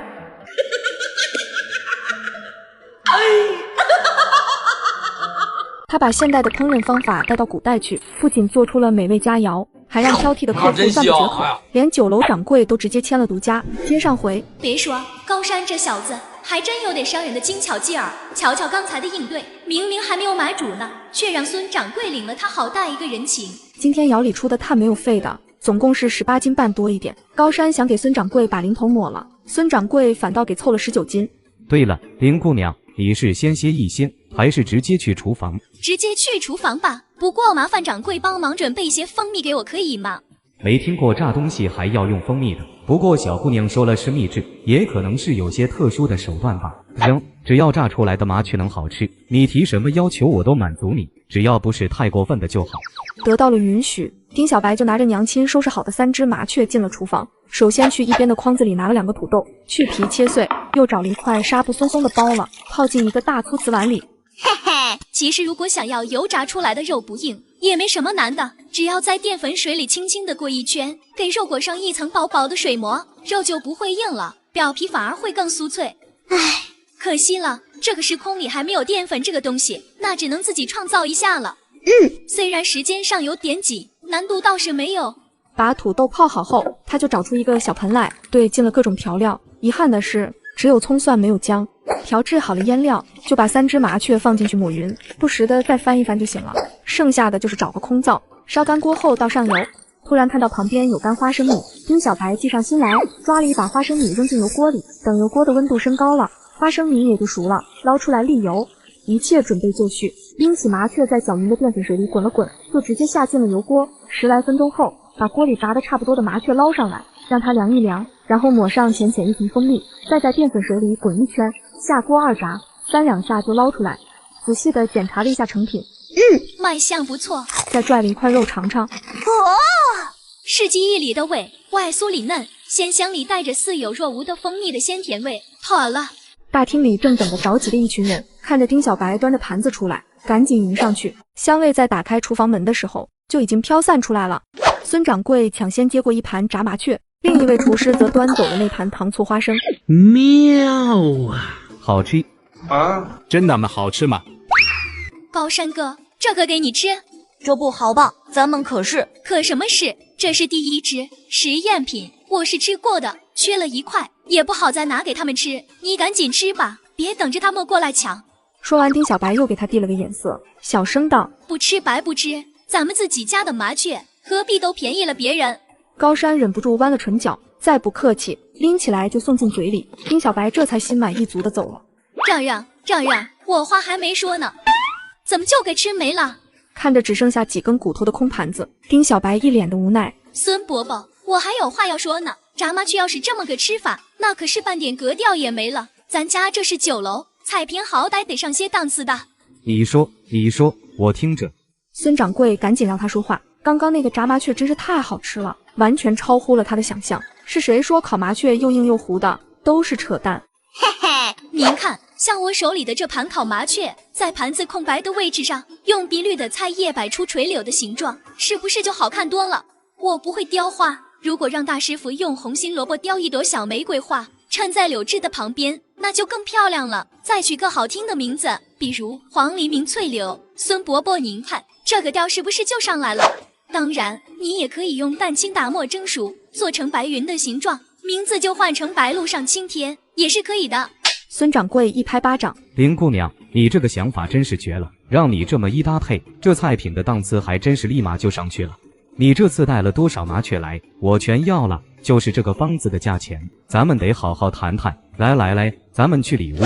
屋子里双方很快谈好了条件，孙掌柜用30两的银子把丁小白的秘方给买走了。丁姑娘托我高价买下了这个方子，你就不能再卖给别人了，也不能向别人展示手艺了哦。对于孙掌柜的这个要求，丁小白还是很能理解的。当然满口子的应下，诸如此类的方子他多的是，在他这儿不算秘方，他很是舍得。林姑娘，以后的麻雀供应也还得麻烦你，起码得保证我们酒楼每天至少有10只麻雀的量，可行 ？OK。孙伯伯，如果我们能多供应，你能不能多收啊？您家的酒楼除了槐树镇，在其他的地方还有没有？当然有，附近的几个大城里都有，连京城里都有一家呢。丁姑娘放心，你能供多少我就能收多少，不过每天最少也不能少于40只了。嘿嘿，好嘞，合作愉快。丁小白伸出小巴掌，要和孙掌柜击掌为盟，把孙掌柜逗得哈哈乐。双方愉快地签订了合同，一共签了2份，先是卖秘方的一份，丁小白如果违约，将要100倍的赔偿酒楼的损失。真是够狠的，不愧是奸商。小姑娘真不错，人品好，你小子很有福气呀。高山也觉得自己有福气，他不嫉妒也不羡慕丁小白用秘方赚了钱，他只是为他高兴，却没想到他卖秘方是为了让自己供货。虽然1只麻雀卖不了多少钱，几文而已，但只要酒楼一直开着，就一直有着固定的收入，可以说是有了个稳稳当当的饭碗了。孙伯伯，麻雀一共是40只，刚才吃了3只，您给算35只的钱就行。我先去交后厨做炸麻雀了，您选个人吧。对了，卖炸麻雀的时候，配菜也要选好，荤素搭配可以解腻，像是我刚才端上桌的糖醋花生很合适。我差点把这事儿给忘了，林姑娘，这2个菜我们店里能用吗？我可以付你银子的。听到2盘拌菜，孙掌柜也要给钱，丁小白还真是佩服古人的诚信，不过这钱却是不能收的，赶紧摆手拒绝。2个拌菜而已，哪能收您的钱？只是您这店里一时没想到罢了，这又不是什么秘方。孙伯伯太客气了。没想到丁小白会毫不犹豫地拒绝自己的提议，孙掌柜更是起了结交之心，不见钱眼开，才是真质朴，才能真守信。丁姑娘不收钱是丁姑娘的心意，伯伯我可不能得了好处不表示，做人不带这样的。酒楼到底是做生意赚钱的，既然用了你的法子赚钱，就没有白用的道理，总要给些好处才行。你既然说不卖方子，那咱们也不签合同了，我给姑娘2两银子，算是伯伯的一点心意，你一定要收下。推不过，丁小白收下了银子，倒也不心虚。接上回，丁小白和高山2人原本兴高采烈地进了村子，结果走到离丁家不远处，就听到丁小朵撕心裂肺的哭声传了过来。丁小白仅以100米冲刺的速度，急匆匆地跑进家门，就看到2院间的栅栏隔墙完全塌了，树棍子7零8落地摊在地上，拎起一根散落的树棍，丁小白直直的就要往正屋冲，被高山一把抓住手腕。先去看看大壮他们俩，问清楚怎么回事再说。丁小白一跺脚，到底还是听了高山的，先回了自家屋里。一进了屋，丁小白的眼睛都红了。哎呦，乖啊，不哭了，姐姐回来了，不怕不怕。丁小白心疼的哟，把2个孩子紧紧地搂在怀里，完全忘了自己这时候也才8岁呢。再抬头看自己的家里，跟遭了劫一样，木箱子翻了，橱柜也掉了，别说新买回来的东西，连自家原有的都没了影儿，这回可真叫家徒四壁了。跟姐姐说，谁来咱们家了？谁把你们打成这样的？又是谁把咱家的东西都给搬空了？是奶奶，奶奶来了，带着大伯、大娘、四叔、四婶，把咱们家的东西都搬走了。我和哥哥拦不住，他们把我的头发都拽掉了。小丫头疼得直哈气，丁小白的眼泪唰的一下就出来，无论如何也忍不住。姐，疼，你轻点。抬起手抹了一把眼泪，伸手摸了摸丁大壮的脸蛋，颤着声音道：大壮，让姐姐看看你伤哪儿了？哥哥肚子疼，四婶儿打我，哥哥过来护着，被四叔踹了一脚，当时都疼得起不来了。丁大山和丁大江还在一边拍手叫好。哼，我去找他们算账，见过不要脸的，就没见过这么不要脸的，4、5个大人打2个小孩子，还是人吗？弟弟妹妹的惨状让丁小白有了杀人的冲动。正屋里的那些人，他们打了弟妹，就是我不共戴天的仇人。只是他现在不敢离开，大壮疼得直哼哼，肚子是人身上最柔软脆弱的地方。小家伙现在疼得连话都说不出来，也不知道有没有危险。他现在无比的冷静。哼，杀人偿命，欠债还钱，是死是活，做个了断吧。你帮我看着他们俩，我出去一趟。要是我爹娘回来了，你让他们在家里待着，别出屋。小白，你听我说，你一个人再强硬，也不是他们的对手。咱们现在得找人帮忙，一味逞强是没用的。他们今天既然敢来，那就表示他们没什么怕的，就是要耍赖到底。你就算是不怕死，也不过只有一条命。可你要是出了事，大壮和小朵要怎么办？你爹娘护得住他们吗？他们2个以后靠谁？这句话才是最关键。他之前不是没有强硬过，但那边不是照样又欺负上门了吗？暂时的胜利又有什么用？有道理，得想个一劳永逸的法子，不然我拼了命也没用。你先别急，我去找李正，李正手里有分家文书，总会为你们家做主的。我再去多叫些乡亲们来，这次干脆立刻断亲文书。断亲文书就有用了吗？丁小白完全不抱幻想，他得想个法子，让正屋再不敢打他们家的主意，只是脑子里一团乱。你听话，等我回来，我马上就回来，很快的，你千万别冲动，别做傻事，知道吗？你还得照顾大壮和小朵呢。高山走得相当不放心，可不走又不行，嘱咐了又嘱咐，才疯跑着去找李正了。半路上遇着回家吃饭的丁三锁夫妻俩，大喊着让他们赶紧回家。没隔上一会儿，高山就把李正带了过来，身后还跟着一群乡亲。小朵，发生了什么事？告诉三爷爷。三爷爷，正午他们敲我们家的院子门，姐姐嘱咐过了，不让我们随便开门，我们就没给开，也不敢出声答应，结果他们就踹倒了篱笆墙。想到当时的一片混乱，栅栏墙全都被踹倒了，飞起一片烟尘，那个阵仗太吓人了，感觉房子都要塌了似的。小丫头忍不住又哭起来，但知道事情还没讲完，也不管眼泪噼里啪啦的往下掉，勉强控制着自己的声音，让大家能听清她说的话。他们又踹坏了我家房子的门，开始搬我们家的东西，那是娘亲和姐姐新买的，可我和哥哥拦不住。四婶因为我拦他，就过来扯我的衣服，扇我的脸，还揪我的头发，我的头发都被揪掉了一绺呀！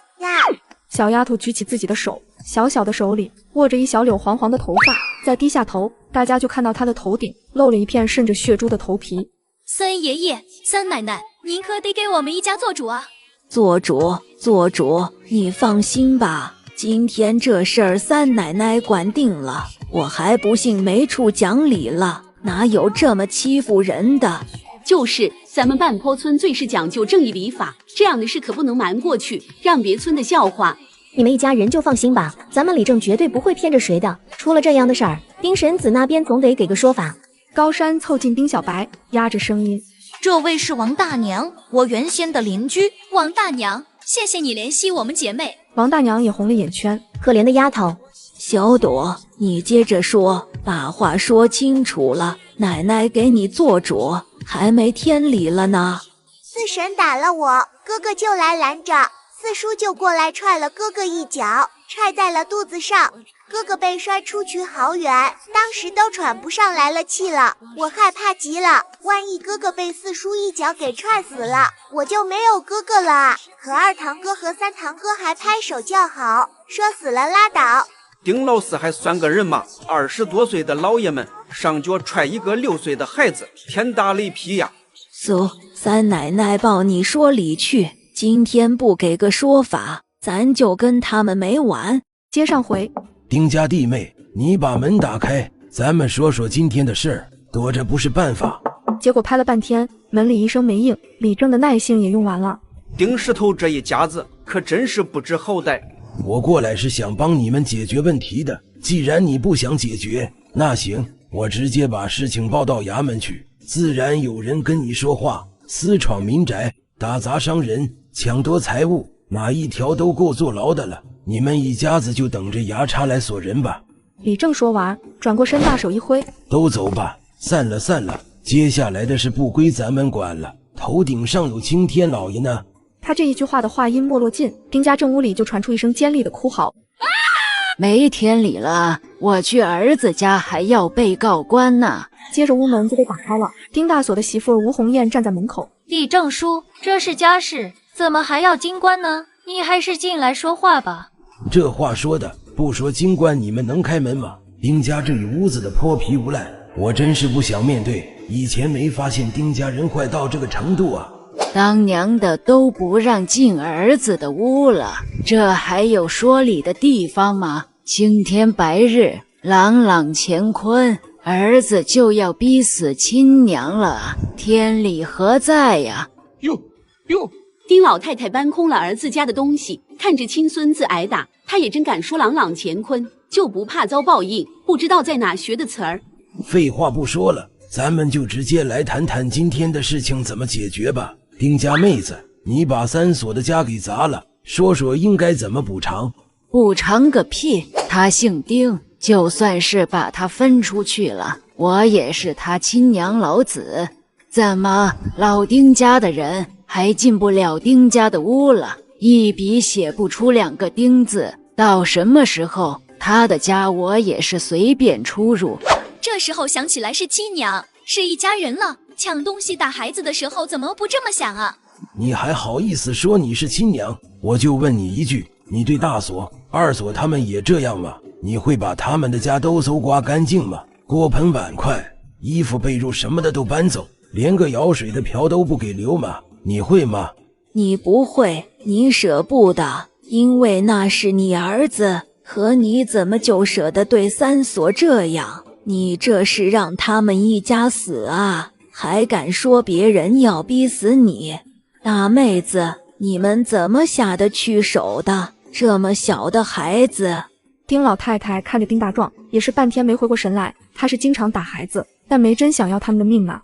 做人得凭良心，你们一家子良心是肯定没有了，但也不能猪狗不如啊。这也就是三锁，换成是我，把我的孩子欺负成这样，就是爹娘我也跟你拼命。三奶奶的话让丁三锁的眼里爆起一团寒光。是啊，儿女的命都要没了，我还孝顺个屁呀！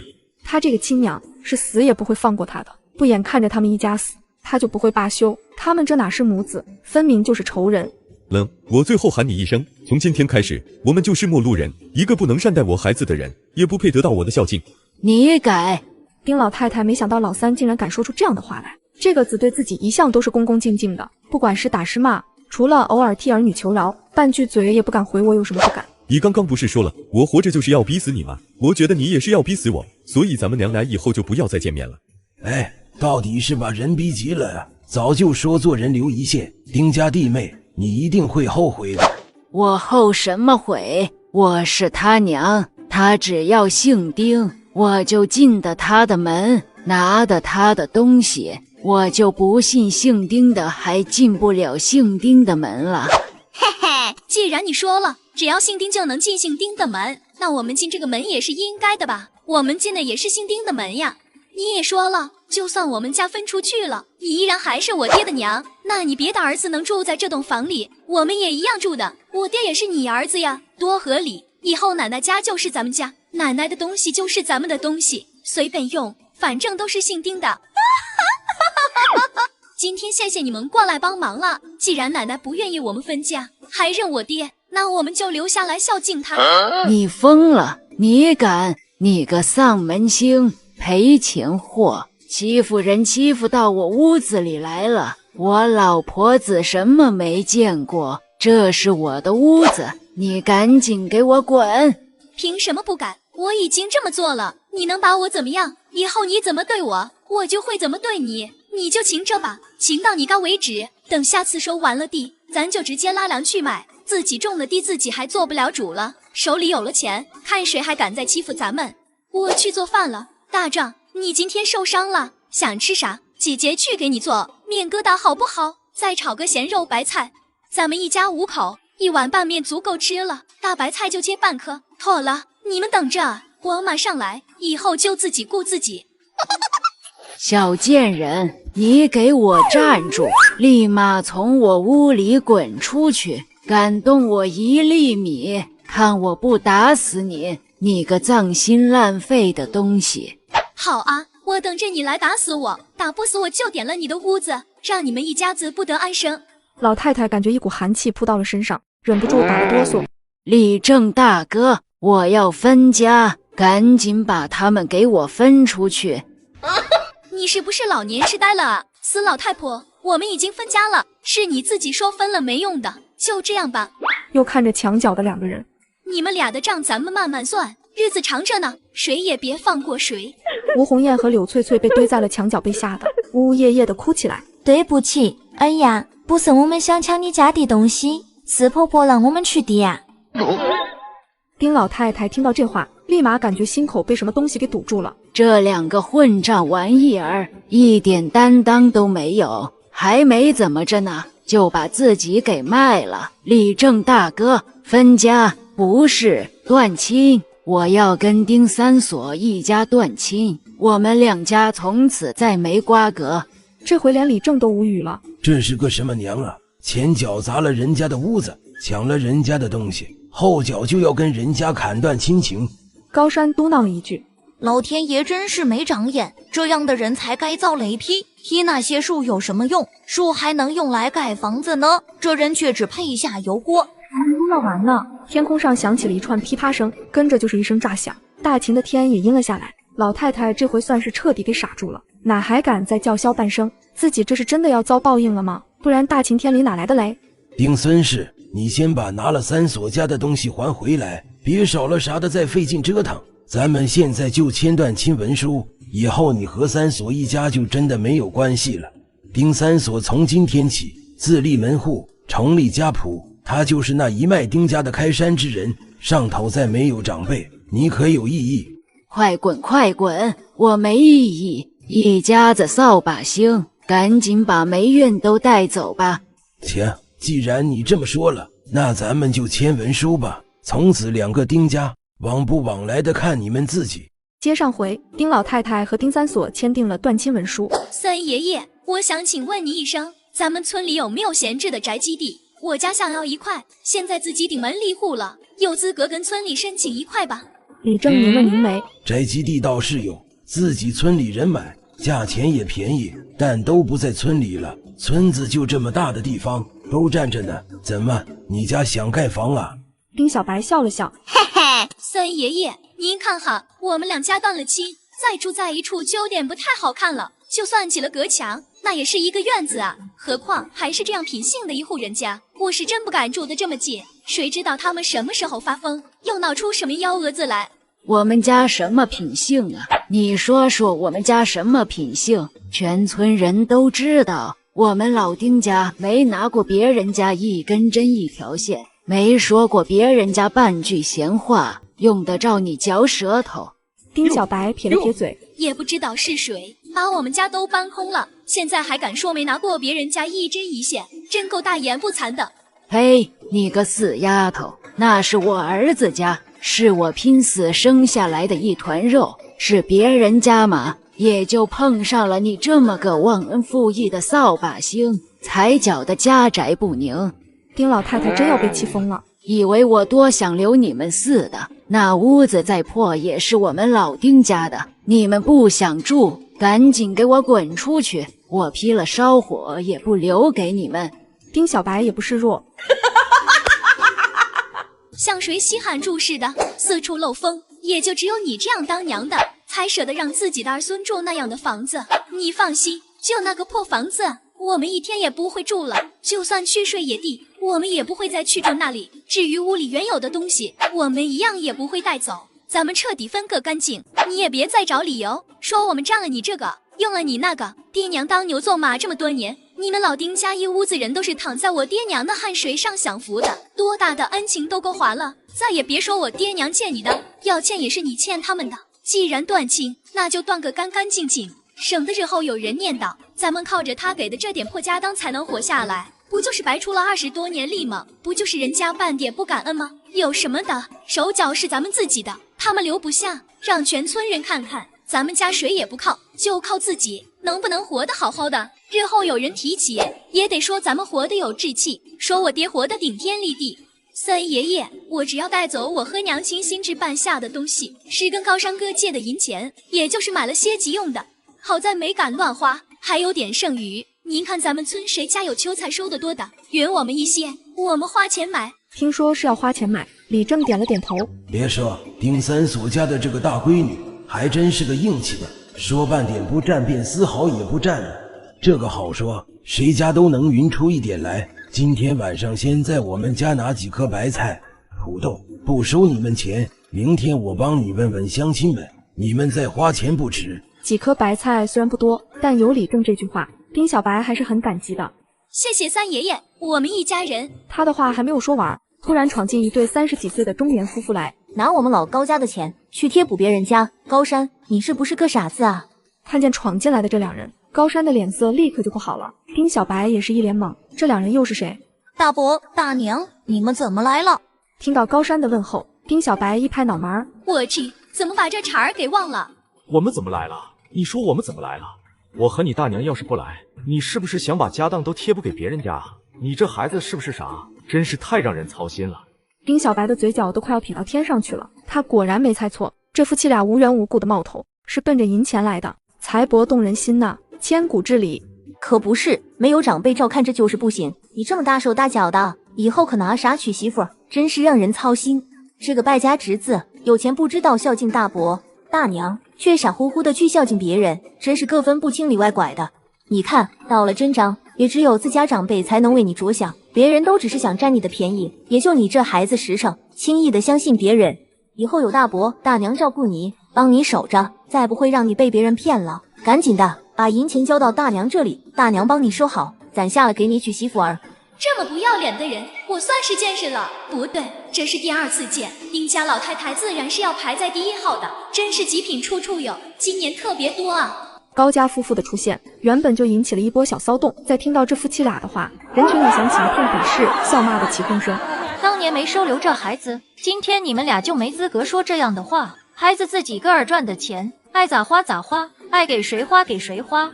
说话的是王大娘。丁小白这下子确定了，高山当初不是安慰他，王大娘对高山确实好，不愿意看到他受半点委屈，受别人半点算计，还舔着脸说自己是人家大伯呢。孩子挨饿的时候你给过1粒米没有？挨冻的时候你给过1片碗没有？我要是你，早就找个尿桶浸死了，活着被人戳脊梁骨。丢不起这个人，脸皮也不是这么个厚法儿，夜里都不敢出门吧。高大锤两口子被骂的背上起了一层白毛汗，只能硬梗着脖子冲王大娘嚷道：我跟我侄子说话，有你这外人啥事？我可不是外人，我给高山做过饭，补过衣，帮他盖过房子，高山帮我家打过柴，收过粮，还给我让过宅基的。你们为他做过什么？高山登过你家的门没有？真要论起来，我跟高山可比你们两口子亲近多了。可不是，我们哪家没给高山塞过饼子、地瓜、小青菜的，你们给过他啥？听到人家有钱就贴上来，真是太不要脸了。我们村儿里怎么有你们这样的人？真是丢了我们半坡村的脸面。丁小白看到事情有些跑偏了，赶紧往回收。谢谢叔叔、伯伯、婶子们眼明心亮的，能站出来替高山说句公道话。我也说几句，高山的银钱是借给我们的，不是给他，也不过就是看着我们一家人没吃没住的，可怜我们一下。而且总共也没有多少同伴，高山的情况大家伙儿还不知道吗？自己也不过就是混个温饱，哪还有多的？高大伯和高大娘多虑了。说完转过头看向高山大伯，高大伯，这么多年了，你还能惦记着高山，可见是真心疼他。这话立马就把看热闹的乡亲们给说得笑成了一片。这么多年了不管不顾的，今天却是惦记上了，惦记的自然不是侄子，怕是惦记侄子兜里的银钱吧。既然心疼他，我就替他求大伯大娘一件事。高山哥前2天设陷阱时伤了手臂，这些日子都不能上山打猎了，不能打猎就没了进项，可光是昨天看郎中抓药就花了半两多银子，听郎中的意思还得再抓2回药才成，不然极有可能落下病根。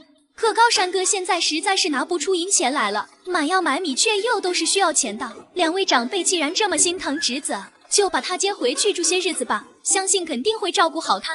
高家大娘不干了，接她回去住，凭什么？又不是我让她伤的，我们家可没有多余的粮食再养个闲人。你好心你养啊，我家可不。没等高家大娘把话说完，高大锤就伸手拽了拽媳妇儿，然后露出一个看起来十分憨厚的笑容。我自己个儿的侄子接回去是应该的，就是吧？你大娘刚才也说了，我们家也不宽裕，多个人吃饭确实有点吃力。你看是不是把高山借给你们家的银钱先还回来，我就有钱买药买米了，也委屈不着我家高山了不是？丁小白抱歉的笑了笑。要是知道高山会伤着胳膊，我们家哪会借了他的银钱？现在已经买了东西，想还也还不上啊。眼下我替高山哥求的，不就是因为没有银钱，两位长辈又惦记心疼晚辈，才想让两位长辈照顾的吗？怎么高山哥没有银钱就不是你两位的侄子了？不能够啊！瞧高大伯这么面善，高大娘又这么爽利，咋看都不像是见到钱才眼开的人呐。那就辛苦两位了，你们放心，我们家更不是那忘恩负义的，会抓紧着赚钱把借高山哥的还上。虽然总共也就几百个铜板，但我们家的情况你们也看到了，还钱还得再等些时候，实在是抱歉了。而且这些钱根本不够高山哥抓药的，就是能立马还上也解决不了根本问题。可见家里有长辈的依靠多重要了，有你们两位在，我们家也能少些愧疚。听说高山借给丁三所家才几百个铜钱，可他看病治伤一回就要半两银子，这买卖怎么算也划不来啊！高大锤脸上的憨笑，转眼就没了个干干净净。我们和高山已经分家了，我们没义务照顾他。既然他把银钱借给了你们家，由你们家来照顾他才是应当应分的吧？把责任推给别人，真不厚道。媳妇儿，赶紧着，家里还熬着包谷粥呢，看热闹都看忘了，别烧干锅了再点房子，孩子们还饿着呢。接上回，丁小白帮高山治理了他那极品亲戚，正得意着，突然，你还有心思管我呢？先想想自己今晚住哪儿呢？他家虽然能够收留丁三叔一家，但他是一个人住，家里没个女人操持，总归是不太方便。丁小白赶紧把刚刚那点打了胜仗的小得意收起来，他现在得先把自己这一家子人的吃住解决了。孙爷爷，菜的事儿咱们好商量，您得先帮我们家找个住的地儿，谁家有空房子的，您帮忙牵个线，我们家会付租金的。听到丁小白说付租金，丁老太太差点脱口而出：让他们继续住在杂物间，把租金付给我多好，凭什么好事儿就让别人家得去啊？可这话在嘴里打了无数个旋，最后还是生生咽了下去。他要真敢说出来，半坡村他恐怕就住不下去了。哈哈哈，你家的这个情况，乡亲们都见证了，但凡有这个条件的，谁还能不帮一把？千万别提钱不钱的，伤感情。李正这话把丁老太太的脸皮割了无数道，虽然没见血，她却感觉已经鲜血淋漓。她还真不知道自己的脸皮竟然没有想象的那么厚。三爷爷钱肯定是要给的，你们帮我们的已经够多了。我也知道你们一家不愿意拖累大家伙，说来也巧，我家隔壁老孙头上秋的时候被他闺女接到城里去住了，他女儿女婿都孝顺，就不打算回来了，房子正空着，刚捎了信给我，让我帮着找人家卖了呢，也算是你们一家运气好，就先住进去吧。没想到会有这样的好事儿，简直就是天上掉馅饼啊！丁小白立马点头点得跟小鸡啄米似的。Yes， 那可太好了，谢谢三爷爷，我家不白住，会付房租的。你也代我谢谢孙爷爷，真是结他老人家的福气了。家和才能万事兴啊，也不知道丁三所一家分出来，日子能过成啥样。当正午，李正已经用钥匙开了老孙头的屋门。这个屋子除了里有些浮灰，基本没什么好收拾的，也才空了不到3个月，直接就能住人了。你们就安心住下来吧，以后的日子慢慢会好起来的。你们慢慢收拾一下，有什么缺的直接和我说就行。嘿嘿，谢谢三爷爷，麻烦您了。好，真好，太好了。李小河不知道怎么才能表达自己现在的心情，这回真是自己的家了，虽然是暂时租的，那也是家呀。弟，你和娘今天回来的还真是时候，不然咱家被搬空了不说，我奶也还不知道又要弄出什么幺蛾子呢。一提起老娘，丁三所就很是不自在，心里非常的矛盾，有反抗了娘亲的愧疚，又有着不再被压制和虐待的轻松。不过被女儿一问，他更觉得今天这事儿挺神奇的。我在山上看着炭瑶，突然就觉得不安起来，也不知道是咋回事，待也待不住，我就担心你娘出了啥事儿。她一个女人家，自己在没人的山脚上翻地，到底是不让人放心。我就想着窑烧得好好的，我又刚掐着时辰添了柴火，不如下山去看了你娘再回来，心里也能安稳些。结果见了你娘，她是没事儿，可她说她也心慌，我立马头皮都要炸起来了。怎么会有这么巧的事儿呢？既然我们俩没事儿，那肯定就是家里出事儿了呀。我们俩就赶紧往家跑，跑到半路就遇上了高山。哪里还能有这种事？也太不可思议了吧！这鬼鬼神神的，丁小白感觉自己不信都不行了。不说爹娘的心电感应，就说丁老太太耍泼时候的那个晴天霹雳，真是炸得太是时候了。不然那老太婆还真不一定松口松了那么快呢。好了，娘，你在家里做备弱，我和高山着急去看窑，也不知道没人守着能不能行。一窑炭烧出来可是值10几两银子呢，全家现在就指着木炭出钱，这事儿当然是最着紧的。去吧，去吧，你俩看好炭窑就行，家里的事情不用你们担心，有我和你爹呢，顾得过来。两人到了山上，检查了下炭窑，没有什么问题，这才放下心来，又给窑里加了些柴火，就跑去一边逮麻雀了。哎呀，我的妈呀！看到装进竹篾笼子里的麻雀，丁小白突然一拍脑袋，把高山吓了一跳。怎么了？一惊一乍的。高山担心地看着丁小白，你这丫头一向沉稳，这是要出什么大事儿了？丁小白扶着额头，我忘了告诉孙掌柜，这炸麻雀就算是招人，也不能没限制的可着劲儿做，把人吃厌了，可就没得赚了。我还以为是啥大事儿呢，我们明天过去告诉他一声不就行了吗？又不会一天就吃厌了。你这一声喊，我还以为天要塌了呢。高山笑着调侃了丁小白一句，丁小白气哼哼地瞪着他。哼，你说的，那你可得帮我想着，明天一定把这事儿告诉他，如果忘了看我怎么罚你。好，我记得。高山自然是满口子应承下来，这是他的生日，结果小丫头比他还着紧，比他还操心，这种感觉让他的心口滚烫。三爷爷、三奶奶，我家想借些银钱和牛车，买些家里急用的东西。听到丁小白父女来家里借东西，李正倒是半点没犹豫，知道他家里啥都缺，立马就应了。半坡村的生活条件摆在那儿，没谁家特别有钱的能这么慷慨的把银钱借给一无所有的丁家，就这一点，丁小白对李正一家就感激不尽了。三叔，您帮我们写个借条吧。李正一家人客气地推辞着，又没借多少钱，邻里邻居的，未免太见外。如果不写借据，这银钱我们就不借了。李正对丁家父女更是高看了一眼。好吧，拧不过你们。李正研了墨，提了笔刚要写，就被大孙子给挤到了一边去。爷爷，你说咋写，我帮你写。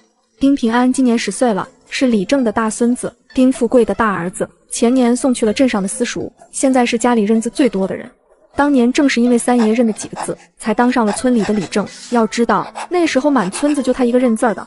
当然前世的丁小白是学过毛笔字的，自然对繁体字不陌生，但只学了3年多，工作太忙也就放下了，所以笔体比丁平安也强不了多少。哇，平安哥，你可真厉害，会写这么多字呢。夸得丁平安红了脸，悄悄地往后挪了一小步。嘿嘿，孙爷爷，你能让平安哥教我弟弟认字吗？没想到女儿会提出这样无理的请求来，把丁三所吓了一跳。这时候的读书人可是了不得，哪能随便交给别人啊？何况李正叔是花了银钱供孙子读书的。听说1年的束修加日常比墨纸砚的花销差不多就是家里用度的1半还多了，人家凭什么教你呀？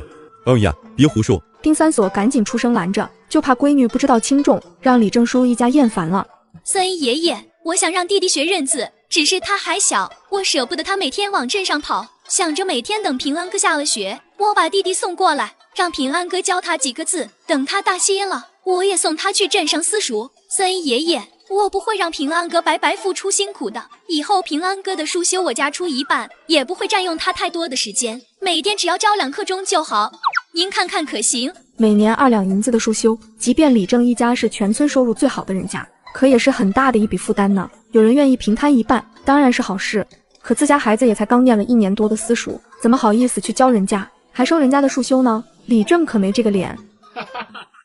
大壮要是真想学，你就带他过来，平安做功课的时候直接就教了，也不耽搁什么的。束修这事可千万不要再提了，他一个小孩子家的，哪受得起？教大壮就当是复习功课了，不费啥事儿。丁小白要的就是这个承诺，他能跟着过来才是最重要的呀！立马把一双眼睛笑成了弯弯的月牙。那可就多谢三爷爷了，我会每天晚上带大壮过来学习的。不过平安哥既然当了先生，我总得付些银钱。不待丁小白说完，三奶奶已经出声打断了他。二丫头，三奶奶知道你是个要强的，可咱们两家只隔了堵墙，说这个就外道了。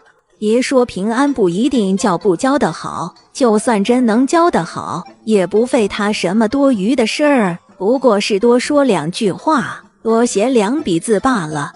丁小白还要再说，三奶奶已经推着他出了门。就这么说好了，你要是非要给钱的话，那我就不让平安教大壮了。听到三奶奶这么说，丁小白只能作罢。李正家的这份情谊，我会牢牢地记在了心底，日后肯定是要数倍回报的。回到家里，看到弟弟妹妹已经钻进了被窝。二丫，你也赶紧洗涮了上炕吧，早点歇着，明天还要去镇上呢。姐，我会快点长大，去城里打工赚钱。狗剩说了，他哥在城里打工可赚钱了，这样你就不用那么辛苦了。丁小白捏了捏弟弟的小脸儿。大壮，给别人打工，再辛苦赚的也是小钱，你不是想要赚大钱吗？那打工是肯定不行的。那怎么样才能赚大钱啊？种地吗？爹得年年都种地啊，咱们家不还是吃不上喝不上，咬个肚子吗？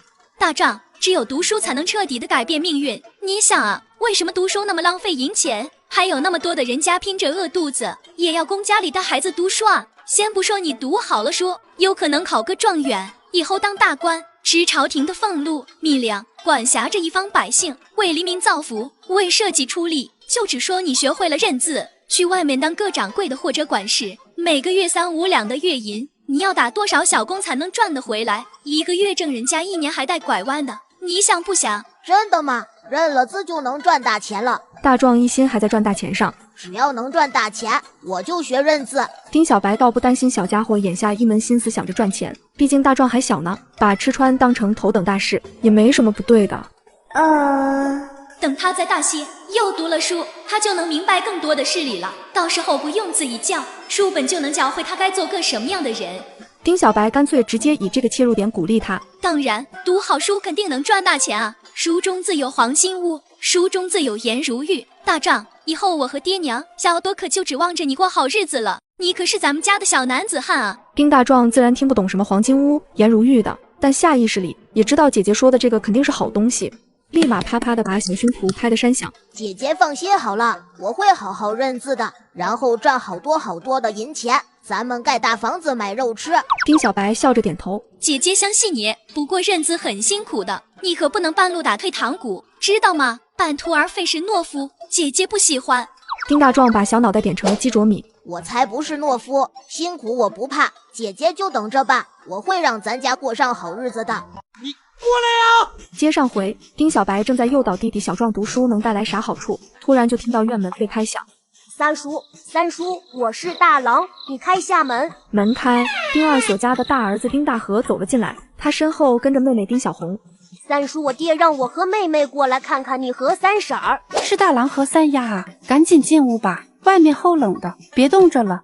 两个孩子进了屋，夫妻俩对视了一眼，都有点担心。不知道这大晚上的，二哥家的2个孩子过来是要干嘛？实在是让老宅的人给搅和怕了，见到那边的人过来，就总是会想到不好的事情。哎呦，大郎哥，小红妹妹，你们怎么来了？这大晚上的，万一路滑摔着可咋办？有事儿等明天白天过来再说多好。他也想不明白，二伯家的2个孩子这时候过来是要干嘛？这黑灯瞎火的，显得忒心急了些。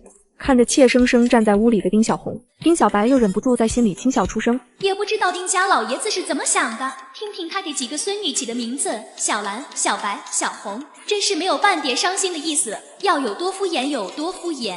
好在自家妹妹叫了小朵，不然起名叫个小绿、小黄、小粉什么的，可真是难听死了。你也知道爷爷奶奶的性子，要是白天过来，怕是他们又要闹一场了。没想到丁大和会说的这么直接，这让丁小白对这位比丁大山只大2个月的堂哥立马升起了不少的好感。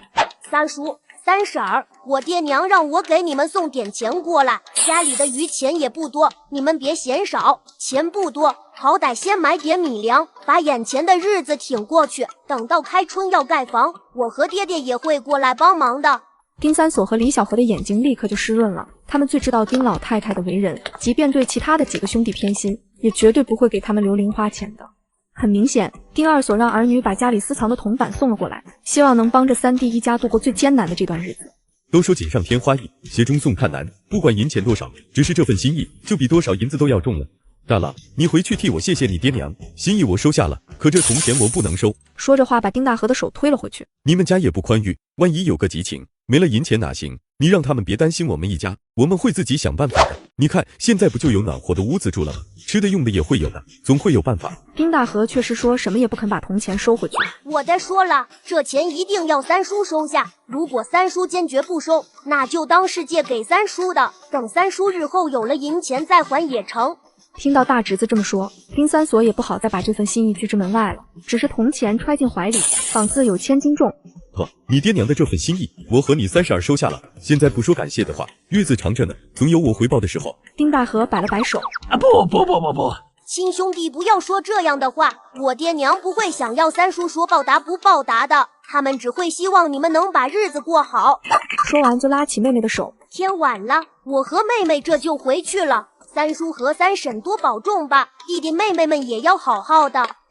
这大晚上的，二伯还让丁大郎领着三丫过来，肯定是要给丁大郎打掩护用的，装成哥哥淘气，领着妹妹出来玩，还真是难为这俩孩子了。第二天清晨，丁小白、高山装好了炭，赶着牛车接上母亲。丁小白和娘亲则直接去镇上的铺子里买东西了。高山自己去交货卖货，做得熟了，倒也不用丁小白跟着。下午，高山送货回到约定地点。高山哥，你回来了，那你陪着我娘在这里归置东西吧，到出咱们坐的地方，我再去买点东西，马上回来。不等高山说话，李小河就急忙着开了口：二丫，你还想买啥呀？已经买的够多的了，连点心、零食也买了不少。娘，是必须要买的东西，我去就来，很快的。高山，你赶紧去陪着二丫一个人，我不放心，这街上人多，乱着呢。在李小河的心里，高山是常来镇上的，有他跟着闺女，就不担心会出什么事儿了。他倒是忘了，高山也才13岁呢。高山自己也不放心丁小白一个人，赶紧着追了上去。刚刚追到他的身后，就见他拐进了一间书画铺子。小二哥，我想买些笔墨纸砚，不需要太贵的，能写字就行。你看看，给介绍些价廉物美的呗。听到丁小白这么说，再看看他身上穿的衣服，小二就撇了嘴。穷成这样还想买纸笔，怕是饭都吃不上吧？真是个不知道天高地厚的。铺子小二半点没瞧上丁小白，但碍于自家做的是买卖，虽然心里嘀咕些有的没的，到底没有直白的说出来。小妹妹，你是不是走错地方了？咱家铺子是卖笔墨书画的，买油菜米粮，去旁边的铺子吧。丁小白也知道小二看不上他这样的穿戴的，看人下菜碟，从古到今，什么时候也少不了。我就是想要买笔墨，麻烦小二哥帮我挑拣些实用的。丁小白也不跟他计较，只是把自己的要求又重新说了一遍。小二不耐烦了，我说你这小丫头是听不懂话是怎么的？你知道一支毛笔一大圈只要多少钱吗？边说还边挥起手往外撵人。赶紧出去吧，别在这里捣乱了，我这儿忙着呢，没空哄你玩。扬起的巴掌差点打在丁小白的身上，高山立马怒了，大步迈上前，一把挡开了小二的手，把丁小白护在了身后。你过来啊！哟，哎，你这小子敢到我们家铺子闹事，活得不耐烦了吧？我这就叫人去报官，逮你下大牢，看治不死你个小兔崽子！是。接上回，掌柜的，你快出来啊！我想要买些笔墨，您帮忙给挑挑，我买的多，您给实惠点儿。听到丁小白喊了掌柜的，小二的气势立马软了，赶紧的把声音压了下来。喊什么掌柜的？我不是在那吗？丁小白横了他一眼。你在有什么用？帮我挑笔墨了吗？店里有你这样的小二，难怪没什么生意上门，狗眼看人低。那边掌柜的已经听到声音过来了，看到眼前的场面，不用谁说什么，就猜出了个大概情况，不由得狠狠地瞪了小二一眼。上门就是客，你是不是又以貌取人了？跟你说了多少次都没记性，再有下回直接撵了你出去！赶紧的，还傻愣着干嘛呢？给2位客人倒茶赔罪，这么没眼色。掌柜伯伯，不用倒茶，我还急着回家呢。您看看，帮我挑些实用的纸笔，刚开始学字，不用太贵，可也要好用些的。掌柜连忙应着。小姑娘，你看看这里的纸笔怎么样？都是价格合适的。丁小白把挂在架子上的毛笔拿下来，仔细的看了看笔头，用手指轻轻的捋顺了2下，又轻轻的捻了捻。掌柜伯伯，这个毛太软了，初学的人不好用吧？有没有稍微硬一些的？笔也要粗一点的，这么细，新学的人不好握。掌柜的眼里闪过一道诧异。小姑娘，你学过写字吗？怎么知道初学之人该用什么样的笔？这是又露馅了。丁小白赶紧摇头撇清。我没学过写字，不过我要送弟弟去学写字，所以就提前了解了一些。是要给你弟弟用的，太粗了小孩子也握不住。你要是信得过伯伯，伯伯就帮你挑2支笔可好？不挑贵的，给你挑好用的。丁小白连忙点头。那就谢谢伯伯了。掌柜的伸手从笔架上取下2支粗细恰好的。就这2支吧，等把这2支笔用秃了，字也就练得差不多了，可以换好一些的笔了。丁小白赶紧接过毛笔，连声道谢，又让掌柜的帮他挑了些练字的棉纸。新学的人用宣纸太过浪费了。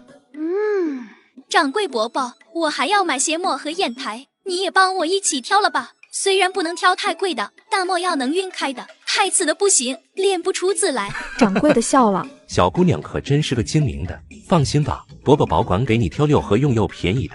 对于这个又精又灵的小姑娘，掌柜的着实是喜欢的紧，自然给她挑了最好用的，还饶了一块便宜的墨给她，让丁小白开心不已。伯伯，你人这么好，我就再买一本入门的书吧。您看是3字经好，还是千字文好，或者先买百家姓？说着话，丁小白就朝墙上的书架看过去，眼睛在3字经、百家姓和千字文上打着转，有些拿不定主意。3、百、千都是这时候识字入门的书，掌柜的这次能够确定。自己是真的看走眼了，这个小姑娘绝对不简单。她说不认字，肯定是骗自己的，说不定是哪个大宅子破落了，但大户人家的底蕴还在呢。只看小姑娘不卑不亢的气度，也不像是农家院里出来的。我看就千字文吧，里面的字多，还有些连贯性的语句，用着应该合适。3字经太初级了，恐怕小姑娘用不到。丁小白眨了眨乌溜溜的大眼睛，想要反驳，他可不想这一打眼的功夫，自己就一再的露馅，轻易的被人给看穿了。怪不得这时候的人念不起书，就买了这么点东西，既然花掉了5、6两的银子，够普通农户吃喝上好几年的了。心疼归心疼，该花的钱还是要花的，穷啥不能穷教育，所以这笔投资是无论如何不能省的。嘿嘿，谢谢伯伯，以后再买笔墨，我一定过来找您。不用客气的哈，小二赶紧的帮这位姑娘把东西送过去，小心这点。丁小白谢了又谢，这才跟着小二出了书画铺子。高山跟在旁边，眼睛盯着丁小白，一转不转的。你倒是看着路啊，看我干什么？一会儿摔了可别赖在我身上啊！丁小白伸手拍了高山一下，两人再回到牛车这边，看着小二送过来的厚厚2包棉纸，李小河都有点傻眼了。闺女这是要干嘛？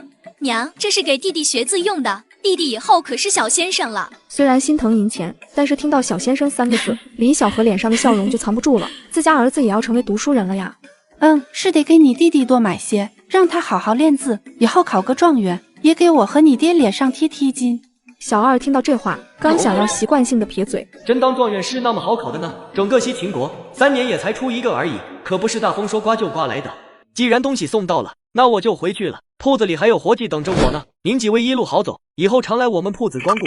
丁小白赶紧拿了一个点心递给他，也没什么好东西，这个小二哥拿着吃吧，谢谢你帮我们送东西过来。高山哥赚到银子了 ，CT 不 CT 啊？买了那么多东西 ，CT 不 CT 啊 ？CT 二丫，今天买了这么多的棉花和棉布，回家娘就给你做套新棉衣，女孩儿家的可得穿的暖和些。还有高山，回头婶子也给你做一套，省得这大雪豪天的往山上跑，再把你给冻着了。没想到丁家婶子还带了自己的份儿，高山心里自然是高兴的，嘴里却紧忙着拒绝。谢谢婶子了，我身上的棉衣挺暖和的，不用重新做，你留着给大壮和小朵妹妹做吧。李小河豪气的挥了下手，他们有他们的，你的是你的，买布的时候就带出来了，你就别管了，保管你有新衣服穿。说完又皱了皱眉，你们俩应该再做双新鞋子，连双换的都没有哪能行。到了家门口，几个人就忙着往院子里搬东西。附近的各家邻居听到声响，也都好奇的出来看热闹，有热心肠的，自然也少不了那心里嫉妒的。看着丁家买了这么些东西，嘴里就忍不住说些着3不着2的话。三奶奶听见不乐意了，会说话就说2句，不会说话就回家猫着去。怎么就看不得别人好了？人家买东西干你们啥事儿？三所家怎么从老宅搬出来的？你们又不是不知道，不买些柴米油盐的，他们怎么过日子？一家子吃啥喝啥，等着饿死吗？一个嘴碎的婶子又嘀咕着，都净身出户了，哪来的银钱买这些东西？说不得就是当初在老宅那边昧下的呢。嘿，我说钱家侄媳妇儿，你没那善心帮别人，不代表别人没有。丁家弟妹的手有多紧，咱们半坡村有谁家不知道的？三所2口子怎么可能没得下银钱？你说话的摸着良心，实话跟你说，买东西的银钱是我们家借给三所的。丁三所也是写了借据的，要不要拿给你看看啊？还是你有那好心，想帮三所家还钱？听到丁三所买东西的银钱是借的，几个长舌头的女人到底是吸了什么？灰溜溜的走了，被训斥了，不甘心，就直接奔了丁家老屋，去给丁老太太报信去了。果然，丁老太太听得三儿子一家都净身出户了，竟然还买回1牛车的好物件，真是两眼发红，又气又馋。不行，我得过去看看，有什么好东西就直接搬回来。老四媳妇，你跟我过去，不信我相中了啥，他敢不给的？娘，三哥一家签了段亲文书，李正也说不让咱们再去搅和了。三哥家从现在开始分支另供，跟咱家已经没有关系了。丁老太太听到四儿媳妇这话，大声的呸了一口。签什么书？他也是我儿子，也是从我肠子里爬出来的，不认我就是不孝子。我看他敢给我撂个帘子看看，他要是真落下个不孝的名声，闺女可就没人要了，儿子也找不着好人家的闺女，他绝对不敢。听到自家婆婆咒得这么狠，柳翠翠的心头一跳，第一次觉得老太婆心太狠，这哪是亲儿子啊，根本就是仇人，完全看不得三伯哥家有一点好，以后说不定也得离这个老太婆远着点。看四儿媳妇退了又退，半点也没有跟自己过去的意思，丁老太太气得抓了条扫帚就打过去。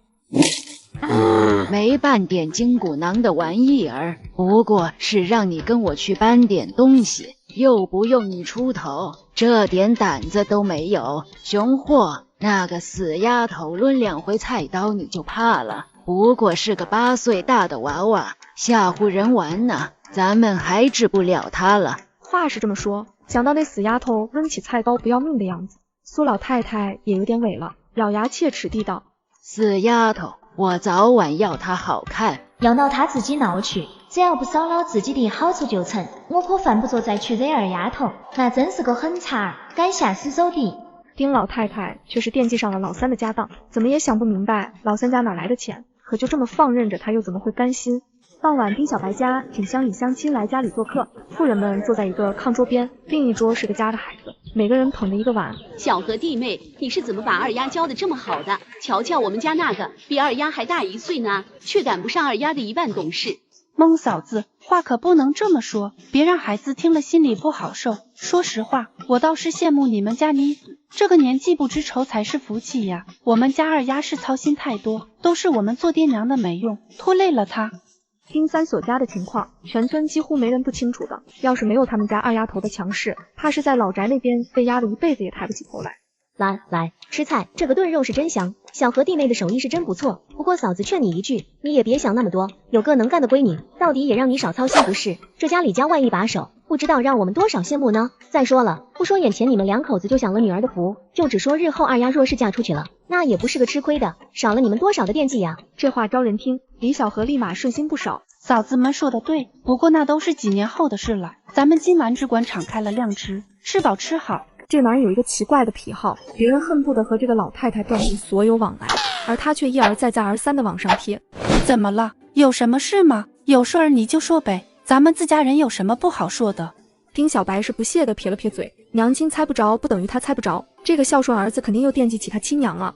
那个，我是说，今天咱家做了好吃的，是不是给老宅那边送点过去？到底是长辈。李小河盯着丈夫看了半天，眼里浮上了一层薄雾，又再退了下去。我这就去把饭菜装好，一会儿你自己送过去吧。我就不跟你过去了。听到媳妇儿应了，也不介意他不陪着自己一起过去。丁三锁立马高兴起来。萧何，还是你最知理。成，你既然还想跟那边打连连，我们也不拦着你。你说的对，那边到底是你爹娘，可要是因为你的决定，让他们觉得那个清当不断没什么意义，又打着占便宜的心思缠上门来，那你就回老宅跟他们过吧，我们不在乎跟你再断一次气。这话说得太狠，丁三锁听得脸都白了。我是你爹，你就是这么跟我说话的。你是我爹又怎么了？我为什么不能这么跟你说话？你还是先想一想，自己为这个家做过什么吧。白吃白喝的人，凭什么做我们的主？还要把我们好不容易得到的自由拱手让出去？现在的自由是我豁了命争取过来的，你愿意一辈子被人踩在脚底下蹂躏欺凌，那是你自己的事儿，别把我们4口带上。做丈夫保护不了妻子，做父亲保护不了儿女，你有什么资格跟我摆当爹的臭架子？对着那边的人，你可是只会屈膝服软，对我们倒是趾高气扬了。你可别说你每天头拱地的干活养活我们，你是在为那一大家子人卖命，他们吃饱喝足了，我们可还饿着肚子呢。说句不好听的，如果没有你这个儿子的名头在，他又凭什么欺负我们？我们又凭什么受着？你要回便回，没人拦你，这个家没了你，或许能过得更好呢。起码娘亲不会再随便被人扇巴掌，我们也不会无故的被打骂。丁三锁听了大女儿的话，让他羞愧的只想找个地缝钻进去。咱家现在的1粒米1滴油都是我赚回来的，谁家8岁的丫头挖炭窑砍大树，跟我摆谱你也真好意思啊？让你送菜已经是给你面子了，你要当孝子没人拦着你，但你要是再连累到娘亲和弟妹，继续让他们受苦，我是绝对不会答应的。二丫，不管怎么说，那都是你爷爷奶奶，没有他们就没有我，也没有你。虽然你奶对我一直不算好，但好歹也把我养这么大了，哪有儿子吃香喝辣却置长辈不顾的？没有这个理儿啊。是啊，你是儿子，一心惦记长辈没错，可你想没想过，你要孝顺的长辈是一般的长辈吗？他们吃香喝辣的时候，可管过咱们一家5口人的死活。你跟娘亲流血流汗当牛做马的时候，他们可曾怜惜你们一点儿？全家的田地都是你和我娘在种，那边10几口人躺着吃现成的，可偏偏吃不饱的也只有咱们家，这是亲爹亲娘能做出来的事吗？看着这样的丁三锁，丁小白也没了耐心，这样的人就活该被欺负，一身的软骨头。他说再多又有什么用呢？算了，不跟你说这些了，说了你也不明白。可怜之人必有可恨之处，古人诚不欺我就不该试图叫醒一个装睡的人。我不会挡着你送东西，更不会拦着你孝顺，我只是提醒你一声，一旦你又把他们的贪婪勾起来，那你就一个人承受代价吧，我们不会再奉陪。说完扯了娘亲一把。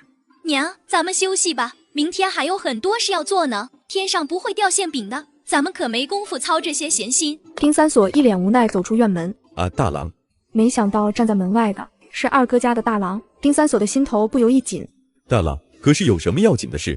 听到动静的丁小白和李小河也走了出来。是大郎啊，我去给你盛些菜来，今晚有炖肉，你多少吃些，一会再给你爹娘端回去1碗。不用了，三婶，我今天过来是有要紧事跟你们说。我长话短说，今天有人去跟奶奶嚼舌头了，说你们不知道怎么就发了家，买了不少好东西回来，奶奶把家里人都叫到了一起，商量着要过来搬东西呢。我爹让我过来给三叔三婶儿透个话，让你们有个准备。就这个事儿，你们自己想想办法吧。我这就回去了，要是被奶奶发现我过来这边，又要一顿吵闹。丁大河办事也是干净利落，事情说完，半点犹豫没有，正准备走，就听到二丫妹妹嗤笑出声。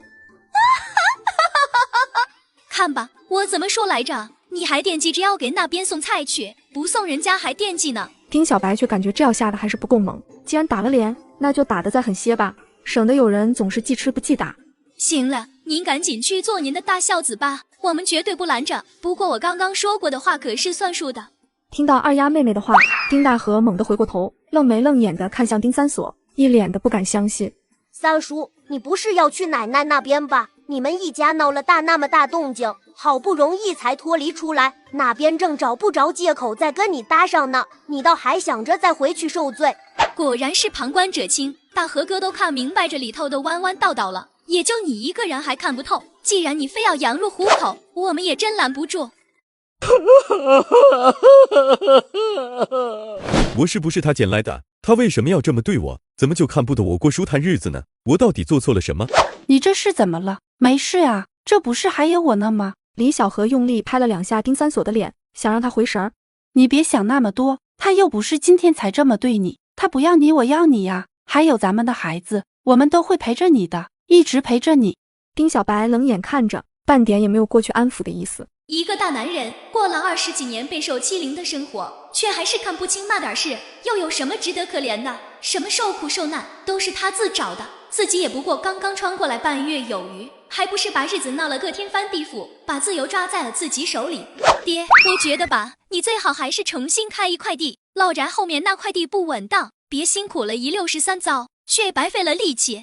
二呀，你给爹说说，怎么个不稳当？爹脑子慢，想不了那么多。这块地已经开出来一大块了，扔下了实在太可惜。丁小白想说跟老宅离得那么近，老宅那边说不得会惦记，可事情没有发生，这话怎么说都有挑拨的嫌疑。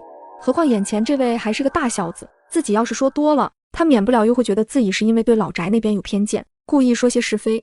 算了，我也就是随口一说，你愿意开就开吧，以后真要出了什么事，咱再想办法，或许直接买稀熟的回来种也是一样的。第二天，果然该发生的事还是提早发生了。姐，爹得晕过去了，呜呜，被人抬了回来，娘亲哭的，呜呜，差点避过气去，你赶紧回家看看吧。什么？爹得晕了？早上跟他说话的时候，看着他挺精神的呀，怎么突然就晕了呢？开地累着了，还是昨天的事情把他刺激着了？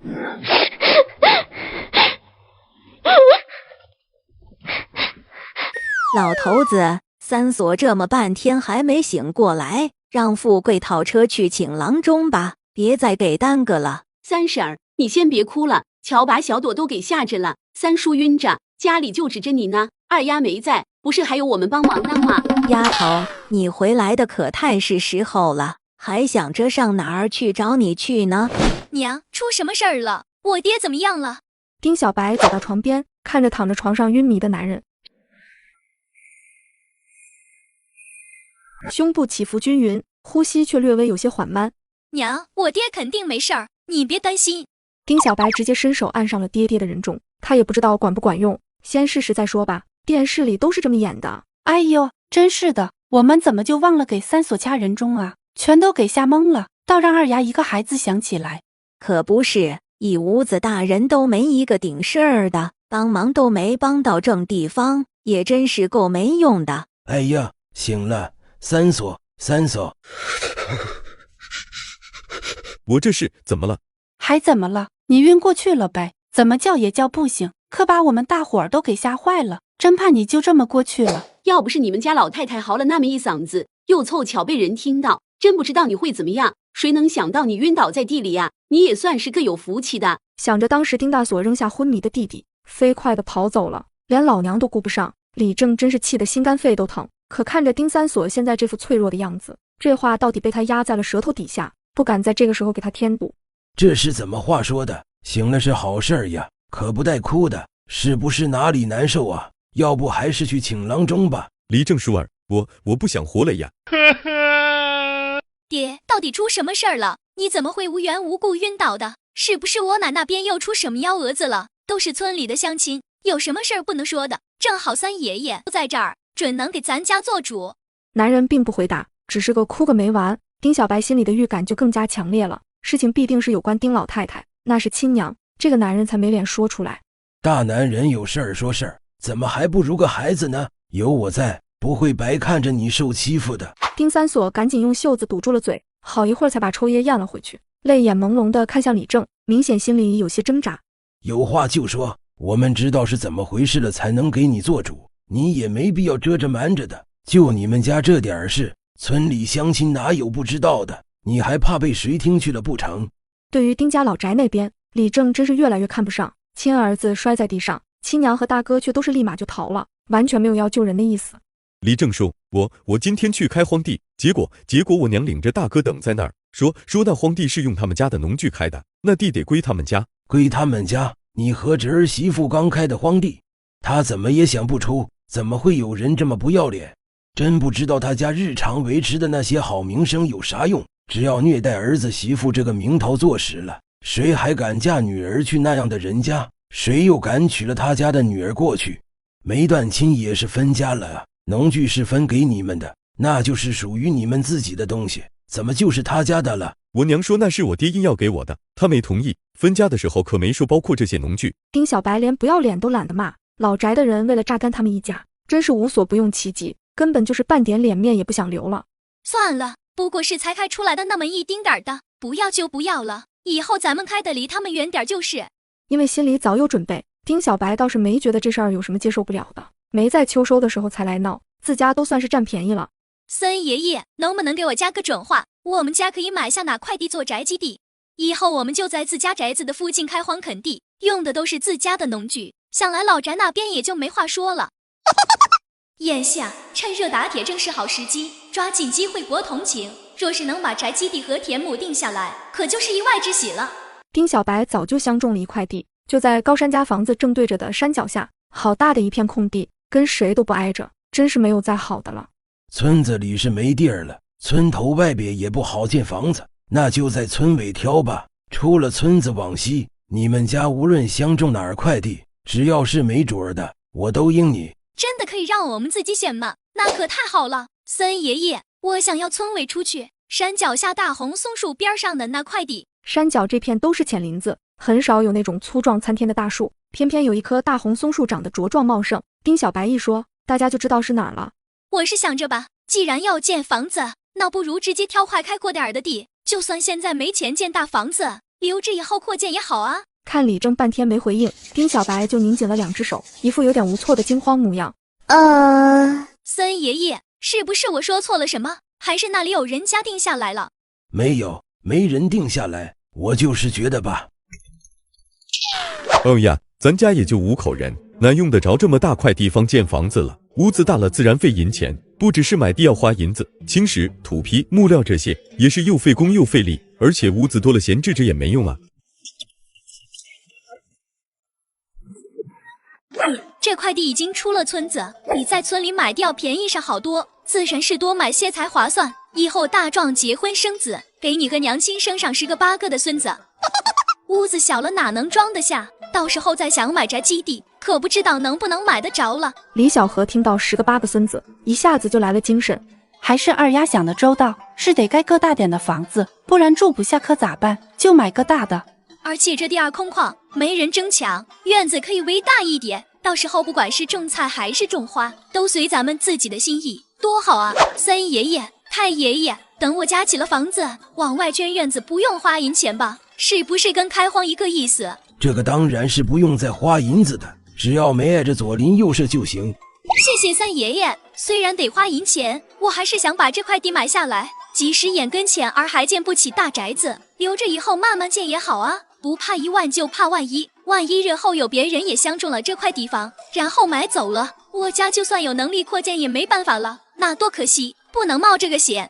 成，你们自家人没意见，我当然也没意见。二丫说的也不能说没道理，谁能猜到以后的事儿呢？搞定了宅基地，又在宅基的周围标出了自家要开的5亩荒地，并得到了李正和村老的认可。丁小白一身轻松了，只要丁家老宅那边不再闹出什么幺蛾子，我们家的好日子就指日可待了。反正自己手里有钱，自然心里不慌。第二天，高山和丁小白一大早走上山，突然，谁在那里鬼鬼祟祟的干嘛呢？有人在偷看，被发现了想逃跑，高山几乎是瞬间就反应了过来，扭身他就要追上去，被丁小白一把抓住了手腕，他跑得太急，差点把丁小白给带倒了，吓得他赶紧停住脚步，扶稳了丁小白。高山急慌慌地问道：你怎么样？抻了手没有？扭了腰没有？有没有哪里疼的？没有，我哪也不疼，没伤着，你别担心，我好着呢。看丁小白确实不像是伤着哪儿了，高山就沉下了脸。你拉着我干嘛？万一让人把咱们烧炭的方法学去了可咋办？如此鬼鬼祟祟的出现，自然不会是好人，肯定是心怀鬼胎的。不用想，能跟到这里，自然是想打炭窑的主意。丁小白拍了拍他的小臂，让他稍安勿躁。来的明显不是一个人，你追不上倒还罢了，万一追上了，他们会等着让你抓吗？受了伤可咋办？没事的，高山哥，就算他们看到窑了，不知道烧制过程中哪些需要注意的事项，像是火候、时辰什么的，也烧不出好炭来。万一来的是炭厂的人呢？烧过炭的人只要回去多试验几次，总能尽快的掌握方法。你不也说这个不难学吗？高山哥，这里已经是深山边缘了，外人不可能走到这里来，就算迷路也迷不到这么偏僻的林子里，所以来人不可能是探场的人，能走到这里的只能是村里的人。不过他们既然能跟过来，还躲着不出声，自然是打定了出卖炭窑的主意，跟探场还真是不无关系。这话倒是对。高山点点头，能想得到上山偷窥到的人，必定是心里有盘算的，他们暂时不会领着外人来，以后就难说了。心里有盘算的，你的意思是说，有人故意跟踪我们上了山，看我们在做什么，然后把咱们炭窑的秘密卖给炭厂？答案如此明显，丁小白看着他没答话，高山的眉毛就打了结，好半天才轻轻地说道：难道是丁家老宅的人？我也不敢肯定，但是8、9不离10吧。我想不出村里还有谁会想到跟踪我们。这个老六我真的服了，他们还真是没完没了，躲都躲不开了，抢不去你们家的东西，这是又想着来偷了。对于丁家老宅那边人的无耻，丁小白现在已经很适应了，反倒没高山这么生气，自己也不希望高山因为这件事憋闷。不管来的是谁，总不会让他讨了好去。你放心吧，我自有卯招对付他们，贪婪是会遭到报应的。看到丁小白一副胸有成竹的样子，高山的脑子里灵光一闪。你是不是早就料到他们那边会来人来偷看炭窑了？丁小白当然不会承认。我可没有那个先知先觉，只是信不过那边的人，总担心有个万一什么的，就提前做了点准备，哪知道还真就让我猜中了呢。这么大的事儿你竟然瞒着我！高山伸手点了点丁小白的脑门，结果小丫头没防备，竟被怼得朝后倒了下去。哎呦，摔疼了没有？都怪我下手没轻没重的。没事儿没事儿，摔草地里又不是砸地上了，一点儿也不疼。李正这2天安排了村里7、8个身强体壮的年轻人，让他们盯紧村里的路口，若是有陌生人出现，就赶紧来报给他。这一天的晌午，他终于接到消息了，把轮值的几个人都叫上，跟我走。来报信儿的是嘎子和二彪，今天是他俩当值。听到李正叔吩咐，嘎子赶紧跑着去叫人了。李正和二彪则悄悄跟上了那几个陌生人，带着几个人进了丁家老宅的院子。李正气得牙痒痒，真是各吃里扒外的。二彪自然不知道李正叔生的是什么气。是我，咋了？这几个人不是来石头书家串门的吗？咱们干嘛要跟着他们啊？李正也不理他，只叮嘱他躲好，别让人给发现了。很快的，丁大锁和丁四锁就跟着这几个人走了出来，一行人出了院门就直奔了山上。李正带着二彪赶紧继续跟上，半路和叫人的嘎子会合，人多目标有点大，就不敢跟得太紧。几个跟过来的年轻人不免都有点懵，可个个都带着点小兴奋。不知道李正叔这是在搞什么秘密活动？好刺激呀，我喜欢。年轻人小声地嘀咕着，结果上到快过浅林子的时候，突然就听到不远处传来了喝骂声。赶紧的，快着点上去，别让高山吃亏了，被人在家门口欺负了，咱们村的脸可丢到姥姥家去了。丁大锁、丁四锁，你们2个扑街的要干嘛？带着外人来欺负自己村里的人吗？这是不打算再在咱们村里混下去了。我们家弄了个窑，我娘让我领人来看看。我去，这窑是我建的，什么时候成你们家弄的了？脸比我家墙还厚呢。哟，什么你建的窑？明明是我3弟家建的，自然就是我们家的。这位大哥是开炭厂的，想跟我们家学学烧炭的技术，这可是为民造福的好事儿呀，咱们自然得支持不是？要是能烧出更多的炭来，让老百姓都不再挨冻，那是积了多少的功德呀！藏着掖着可不够光明磊落。这不，我就把人领过来了。呸！丁大锁，你收了人家多少钱，就要把咱们全村的人给卖了？你个吃里扒外的东西！李正叔，这是我们自家的事儿，跟咱们村里人有什么关系呀？您老糊涂了吧？谁老了？谁糊涂了？你放什么狗屁呢？你个4、6不知的玩意儿，真是气死我了！二丫头老早就跟我说好了，打算把炭窑好好的弄一弄，等做出些经验，就把方法交给咱们村里的乡亲们，带领大家一起赚些银钱。你现在领着外人来偷技术，不是把全村人卖了是什么？要是我没及时赶到，你是不是还想带着外人跟山子和二丫他们俩动粗啊？亏你还口口声声说跟二丫是自家人，自家人有这么欺负自家人的吗？你个没皮没脸的东西，太无耻了！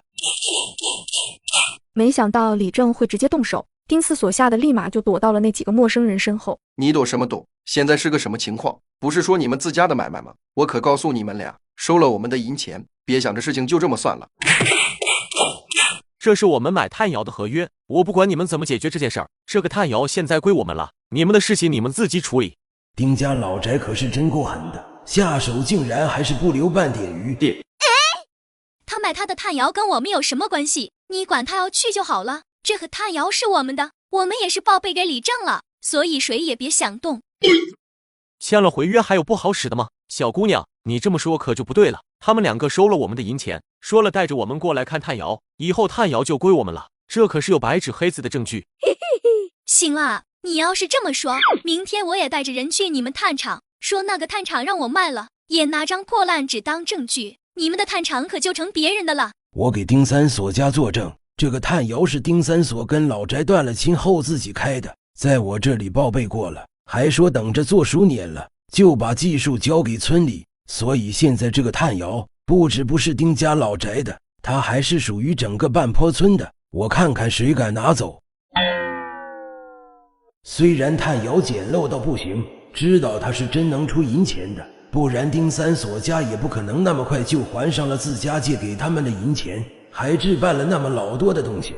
丁小白还答应了明年让他带着全村致富，他怎么舍得就这么轻易的拱手让出去？你们合约竟然都不好使了。领头的汉子气得要发疯了，可眼前这位是半坡村的李正，由李正出面，他在气愤在眼红，却也是毫无办法。哼，反正我们是给了银钱的，你们哥俩必须得给个说法，不然这事儿完不了，我们东家可不是吃素的。炭厂开了这么多年，还从来没吃过这样的亏呢，回去跟东家可怎么交代？本以为是个容易的差事，几个人是抢着过来的，想着办好了这趟差，轻轻松松的就能得几个赏钱，哪想到会出现这样的结果。眼见着鸡飞蛋打不说，很有可能回去也没好果子吃，自然是不肯放过丁家哥俩，围上来就把两人一顿胖揍。李正叔，我们错了，不该见钱眼开，做下坑害村人的事，求你饶过我们哥俩这一次，帮我们一把吧，好歹咱们是一村的人啊。好了好了，几位兄弟，这事儿虽然是丁家兄弟的不对，但你们没有打听明白情况，就贸然付了银钱，真要说起来，两边都有错。就像二丫头说的，如果我们拿着一张契纸去你们炭厂，说有人把炭厂卖了，是不是你们的炭厂也能归了我们呢？显然是不行的。既然这样，那就让他们哥俩把银钱还给你们，事情到此为止吧。得饶人处且饶人，谁知道以后会不会江湖再见呢？这位李正，你是认字的吧？看看上面写的，他们说炭窑是自家的，所以我们才付了银钱，可以标明了的。如果他们违了约，是要返还10倍银钱的。谁能想到他们吃了豹子胆，敢骗我们东家呢？果然按自己想的来了，生意人哪有肯吃亏的？这回看丁家老宅要怎么办？一次就亏死他们，看他们还敢不敢再得瑟。坏人总是要遭报应的，老天开眼了啊！李正叔，你可得救救我们一家子啊！我们哪有那么多的银钱还了？砸锅卖铁也凑不够啊！这是逼我们全家去死啊！10倍，这也太多了吧？多什么多？既然签了合约，当然就是束缚双方的。如果他能把炭窑卖给我们，我们自然是用不着他们赔银钱的。要是赔不出银子，就等着被我们东家拆了骨头喂狗。二丫，你就把炭窑卖给他们吧，救救大伯和四叔。你可是我们的亲侄女，不能见死不救啊，会遭天谴的。你卖我们家的窑都不怕天谴，我怕什么？天真捡了也有恶人顶着呢，银子又不是我收的，跟我说不着。没想到自己都出生求这个死丫头了，她竟然半点不心软。丁大锁就朝丁小白，高山立马掰开了丁大锁的手，挡在了丁小白的面前，不让任何人再碰到。然而丁大锁也是个窝囊的，好吃懒做惯了，没半点力气，竟然直接被高山给甩了出去。哟，好你个兔崽子，可爹死娘的玩意儿，竟然敢打我！还真把老三家当靠山了，死老三也是被我踩在脚下的烂东西，你个天煞孤星，不得好死的！老三不过是利用你给他们家出力罢了，2口饭就给你哄乐呵了，你还真有奶就是娘。我们家里不利用跟你有啥关系？有你说话的份吗？就算他有奶就是娘，好歹我们家还给他吃饭了呢。你给了他什么，就会空手套白狼是不是？就像现在这样，拿我们家的窑去卖钱，明明是我家的窑，钱却揣进了你的兜里，真当大家都是傻子呢？强取豪夺也要有那个本事，你倒是说说看，有什么本事从我们家手里抢东西？别拿老太婆压我，为了活命，我可是谁也不在乎，爹娘都不行。所以自己的事儿自己解决去吧，你赔不赔钱跟我完全没关系。原本还想帮你说两句好话来着，可现在嘛，哼。丁小白叉着腰，一副天不怕地不怕的模样。高山僵着脖子朝他看过来，眼眶一点点开始泛红，清白的脸色却逐渐的变得红润起来。高山哥，你没事吧？丫头，你别担心，我没事。不过这个炭窑恐怕要有事了。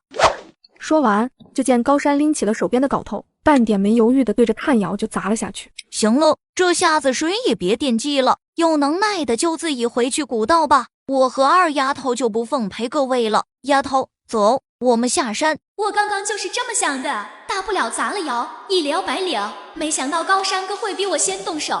阿亮，事情还没解决完呢，你先别走。既然事情是丁大锁哥俩引起的，你的损失自然要由他们来赔。看着全村人的希望被砸没了，李正心里恨不得生撕了这两个半坡村的叛徒败类，哪还会再想着可怜他们，替他们平事，背锅就更别想了。这几位兄弟，你要找赔偿就去找他们家。虽然我是半坡村的李正，可这件事我保证不插手。你们之间有合约，自己的事儿就自己解决吧。不过我现在要先带他们回村，解决我们村里的事情，见利忘义，罔顾亲情。我们半坡村绝对容不下这样禽兽不如的东西。高山、二丫，咱们直接去祠堂。半坡村的叛徒不配住在半坡村。嘎子，你快一步回村，把乡亲们都叫到祠堂去。一行人很快就回到了村子里，看场的人当然也跟了过来。到祠堂里来了大半的村民，都是家里能做主的。李正重重地咳了一声。乡亲们，今天有个重要的事情要跟大家说一下。李正把丁小白如何找到自己，跟自己商量，如果他们家炭窑试用成功，就把炭窑交给村里，让全村人得福利的事情全说了。跟大家伙实说吧，三锁家早就还清了我们家的银钱，日子也是眼见着过起来了，这些可全是炭窑的功劳。现在丁大锁和丁四锁把不属于他们的炭窑卖给了外人，甚至带了外人妻上门来拿窑了，这可是明目张胆的强取豪夺，搁谁身上也受不了啊！三锁家气愤之下砸了炭窑，乡亲们，就因为这两人，咱们全村的福利没了，额外的进项落空了，你们说怎么办吧？我把人给带回来了，怎么处置？先看看乡亲们怎么说吧。这样的人他还留在村里干嘛？一条臭鱼心泪锅汤，带累着全村人过不上好日子，念了吧。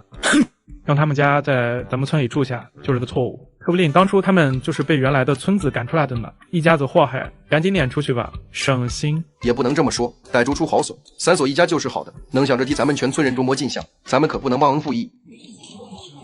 乡亲们七嘴八舌地说着自己的想法，祠堂里一片同仇敌忾的气势，可是把丁家老宅的人吓得够呛。看着眼前的混乱景象，丁石头整个人都凌乱了，他不知道要怎么去处理眼前的这个情况。老爹老娘不在了，谁来帮自己？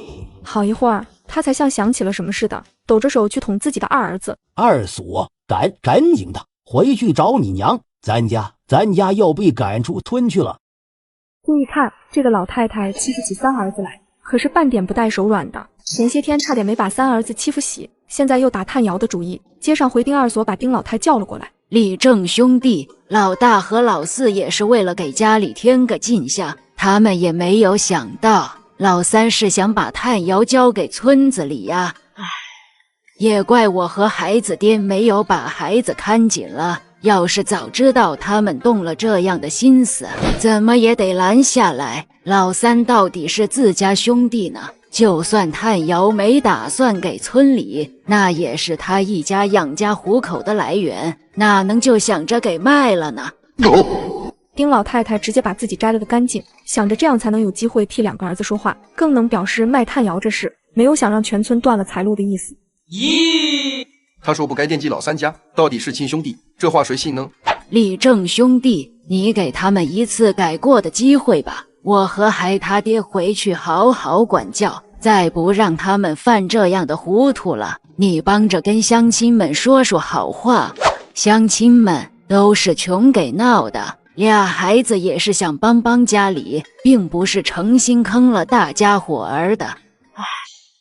眼见着要过年了，家里半个铜板都没有，这个年难过呀。乡亲们不也是因为手头紧才这么着急的吗？拿人心比自心，你们就放过我这2个孩儿吧，他们也是想让家里能过个好年，才动了不该动的心思。好在也没真的造成什么损失，窑被砸了没什么的，再让老三家弄一个交给大伙儿就是了。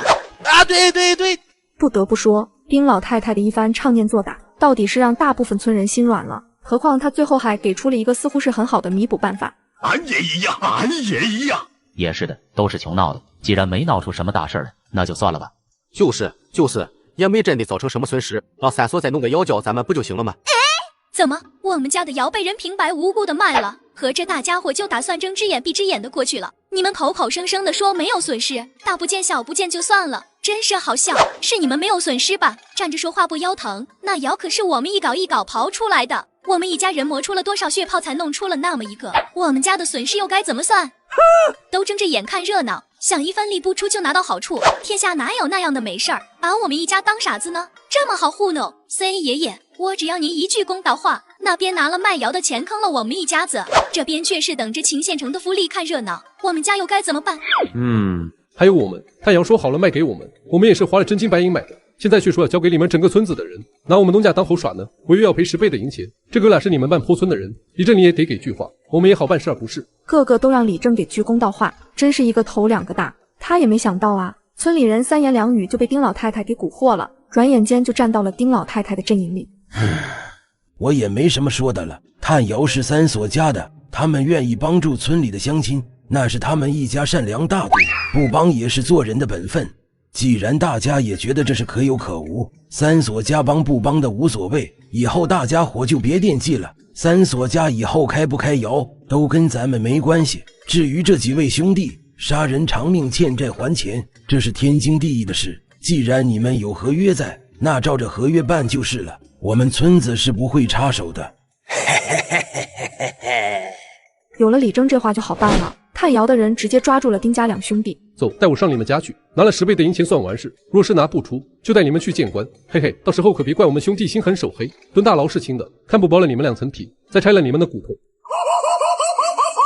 丁老太太还不知道有10倍还钱这回事儿，此时听说了，捂着胸口差点昏过去。他家哪有那么多的银钱？眼珠一转，就瘫坐在了地上，哭嚎着拍起了大腿。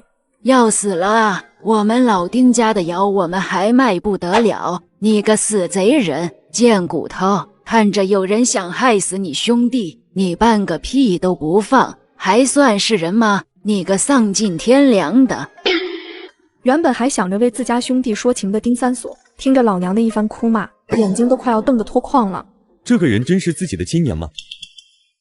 对啊，别叫我娘，我没你这样的儿子。亲兄弟要备下大狱了，你竟然眼看着却见死不救，你个狠心狗肺的糟烂玩意儿，一副黑下水！不对，这根本就是你们一家子做下的扣，就是想把你兄弟折腾进去受苦呢。你个挨千刀的下贱货，黑心烂肺的，生下来就该烟尿桶里浸死！我去！骂完见3儿子又再哆嗦了一下，脸色青紫，整个人都呆住了。丁老太太这才满意了，拍了拍身上的灰土，站了起来。赶紧的，跟几位兄弟说说那炭窑是咋回事儿，别让他们白走一趟，这事儿不就了了吗？嘿嘿嘿，成了，让我把炭窑的事说给几位哥哥伯伯们，也没什么不行的。这话听起来像是有些服软了。老宅的人和炭厂的人同时露出了笑模样，异口同声地道：那就赶紧说呀，等什么呢？这位大哥，炭窑是我家的，你想要拿到有关炭窑的技术，总得跟我这个正主打商量吧。1文钱没见着，我为什么要把炭窑的技术交给你们？我吃饱了撑的。还不回家把东家给的银子拿出来，再磨蹭一会儿，可就是10倍的银子了。死丫头，就几句话的事儿，你磨叽个什么劲儿？我去，那就随便吧，你们该要钱要钱，该还钱还钱，跟我们家都没关系。爹，高山哥，咱们回家了。二爷，别就这么走了，不是说要教村里人烧炭的吗？你给咱们个准话呗，啥时候教？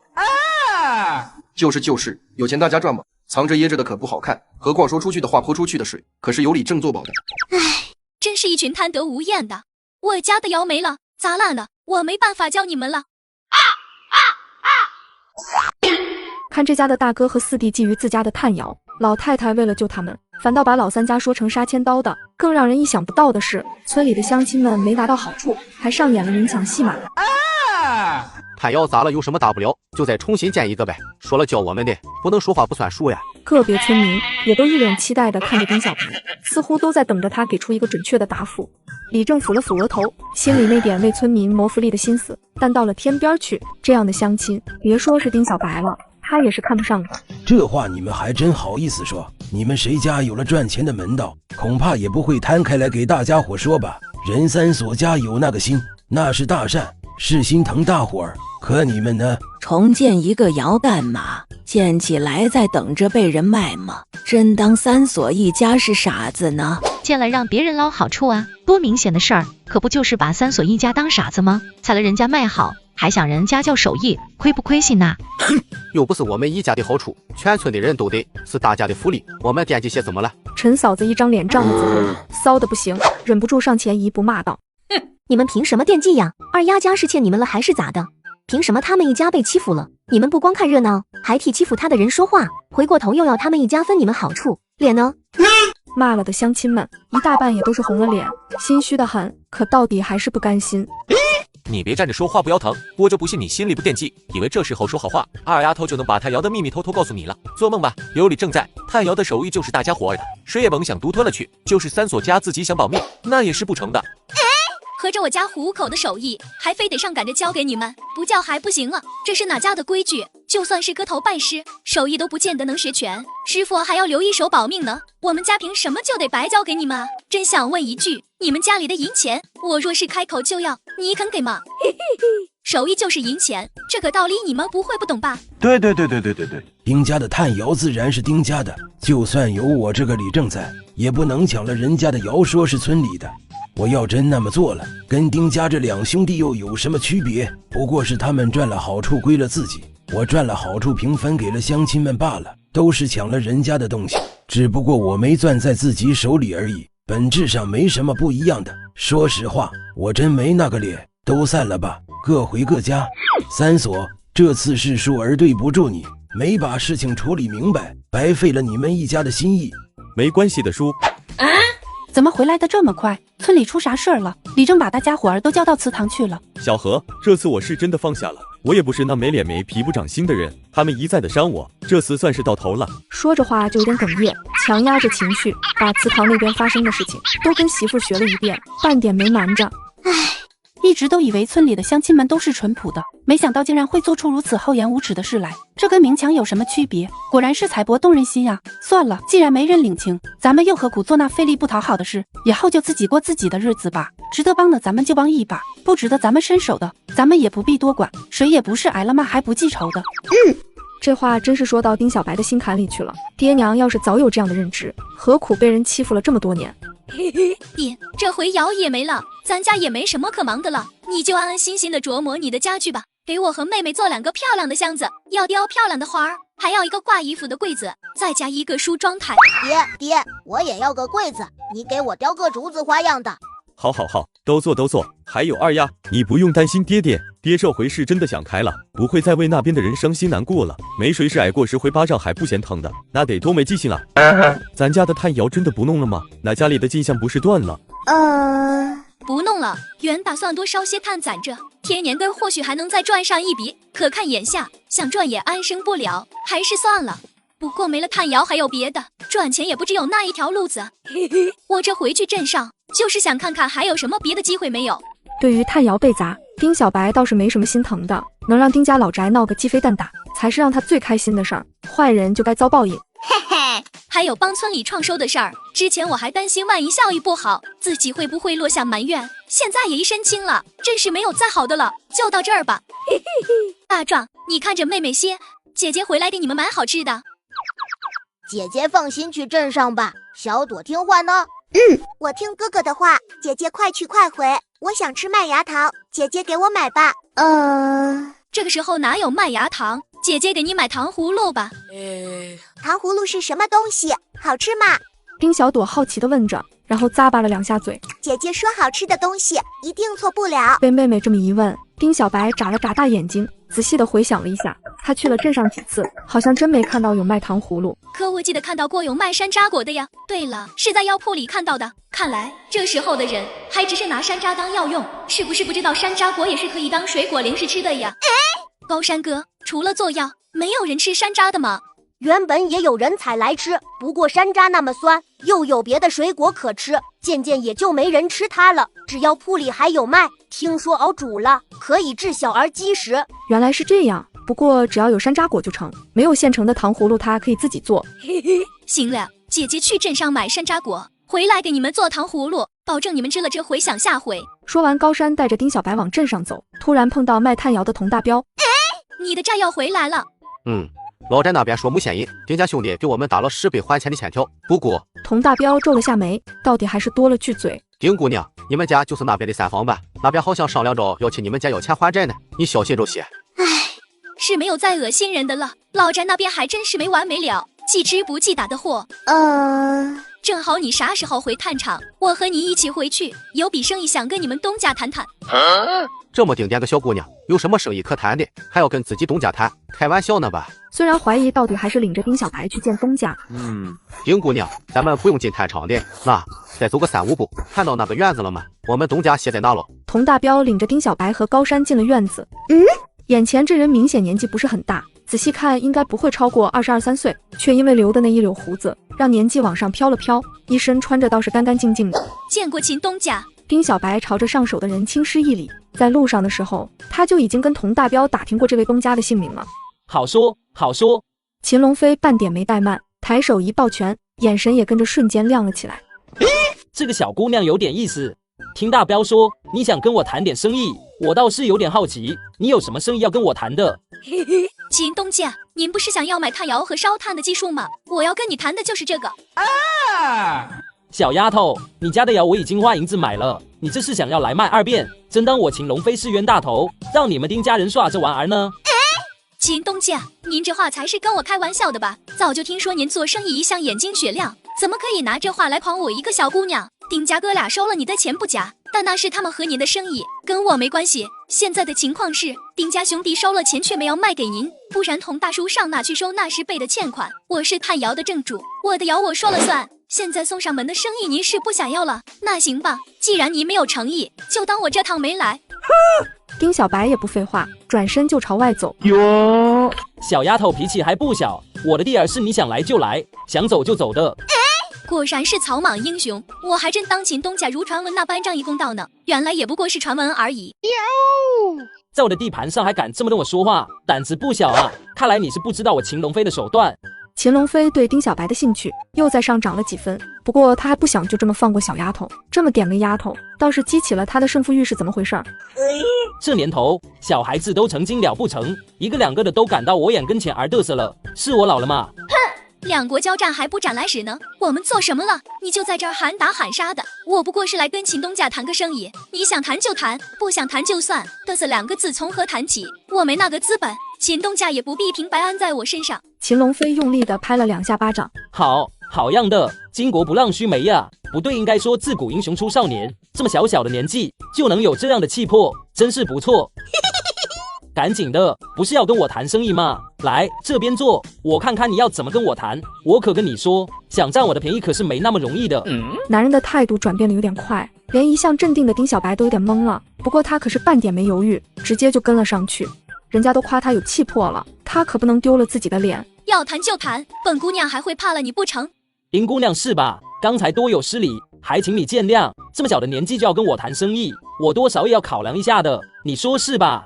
这算是什么考量？秦东家想跟我谈生意，直接谈就是了。生意嘛，不过是你来我往，有一项就坐下来好好谈，不靠谱撵走就是了。若无理也算考量的话，那我无话可说了。好，都是我的不是，我向丁姑娘道歉，不该对你无礼，还请丁姑娘见谅。那咱们现在就来谈生意吧，如何？没想到秦龙飞还真能放下身段来跟自己道歉，再端着的话，倒显得自己小气了。谈正事吧。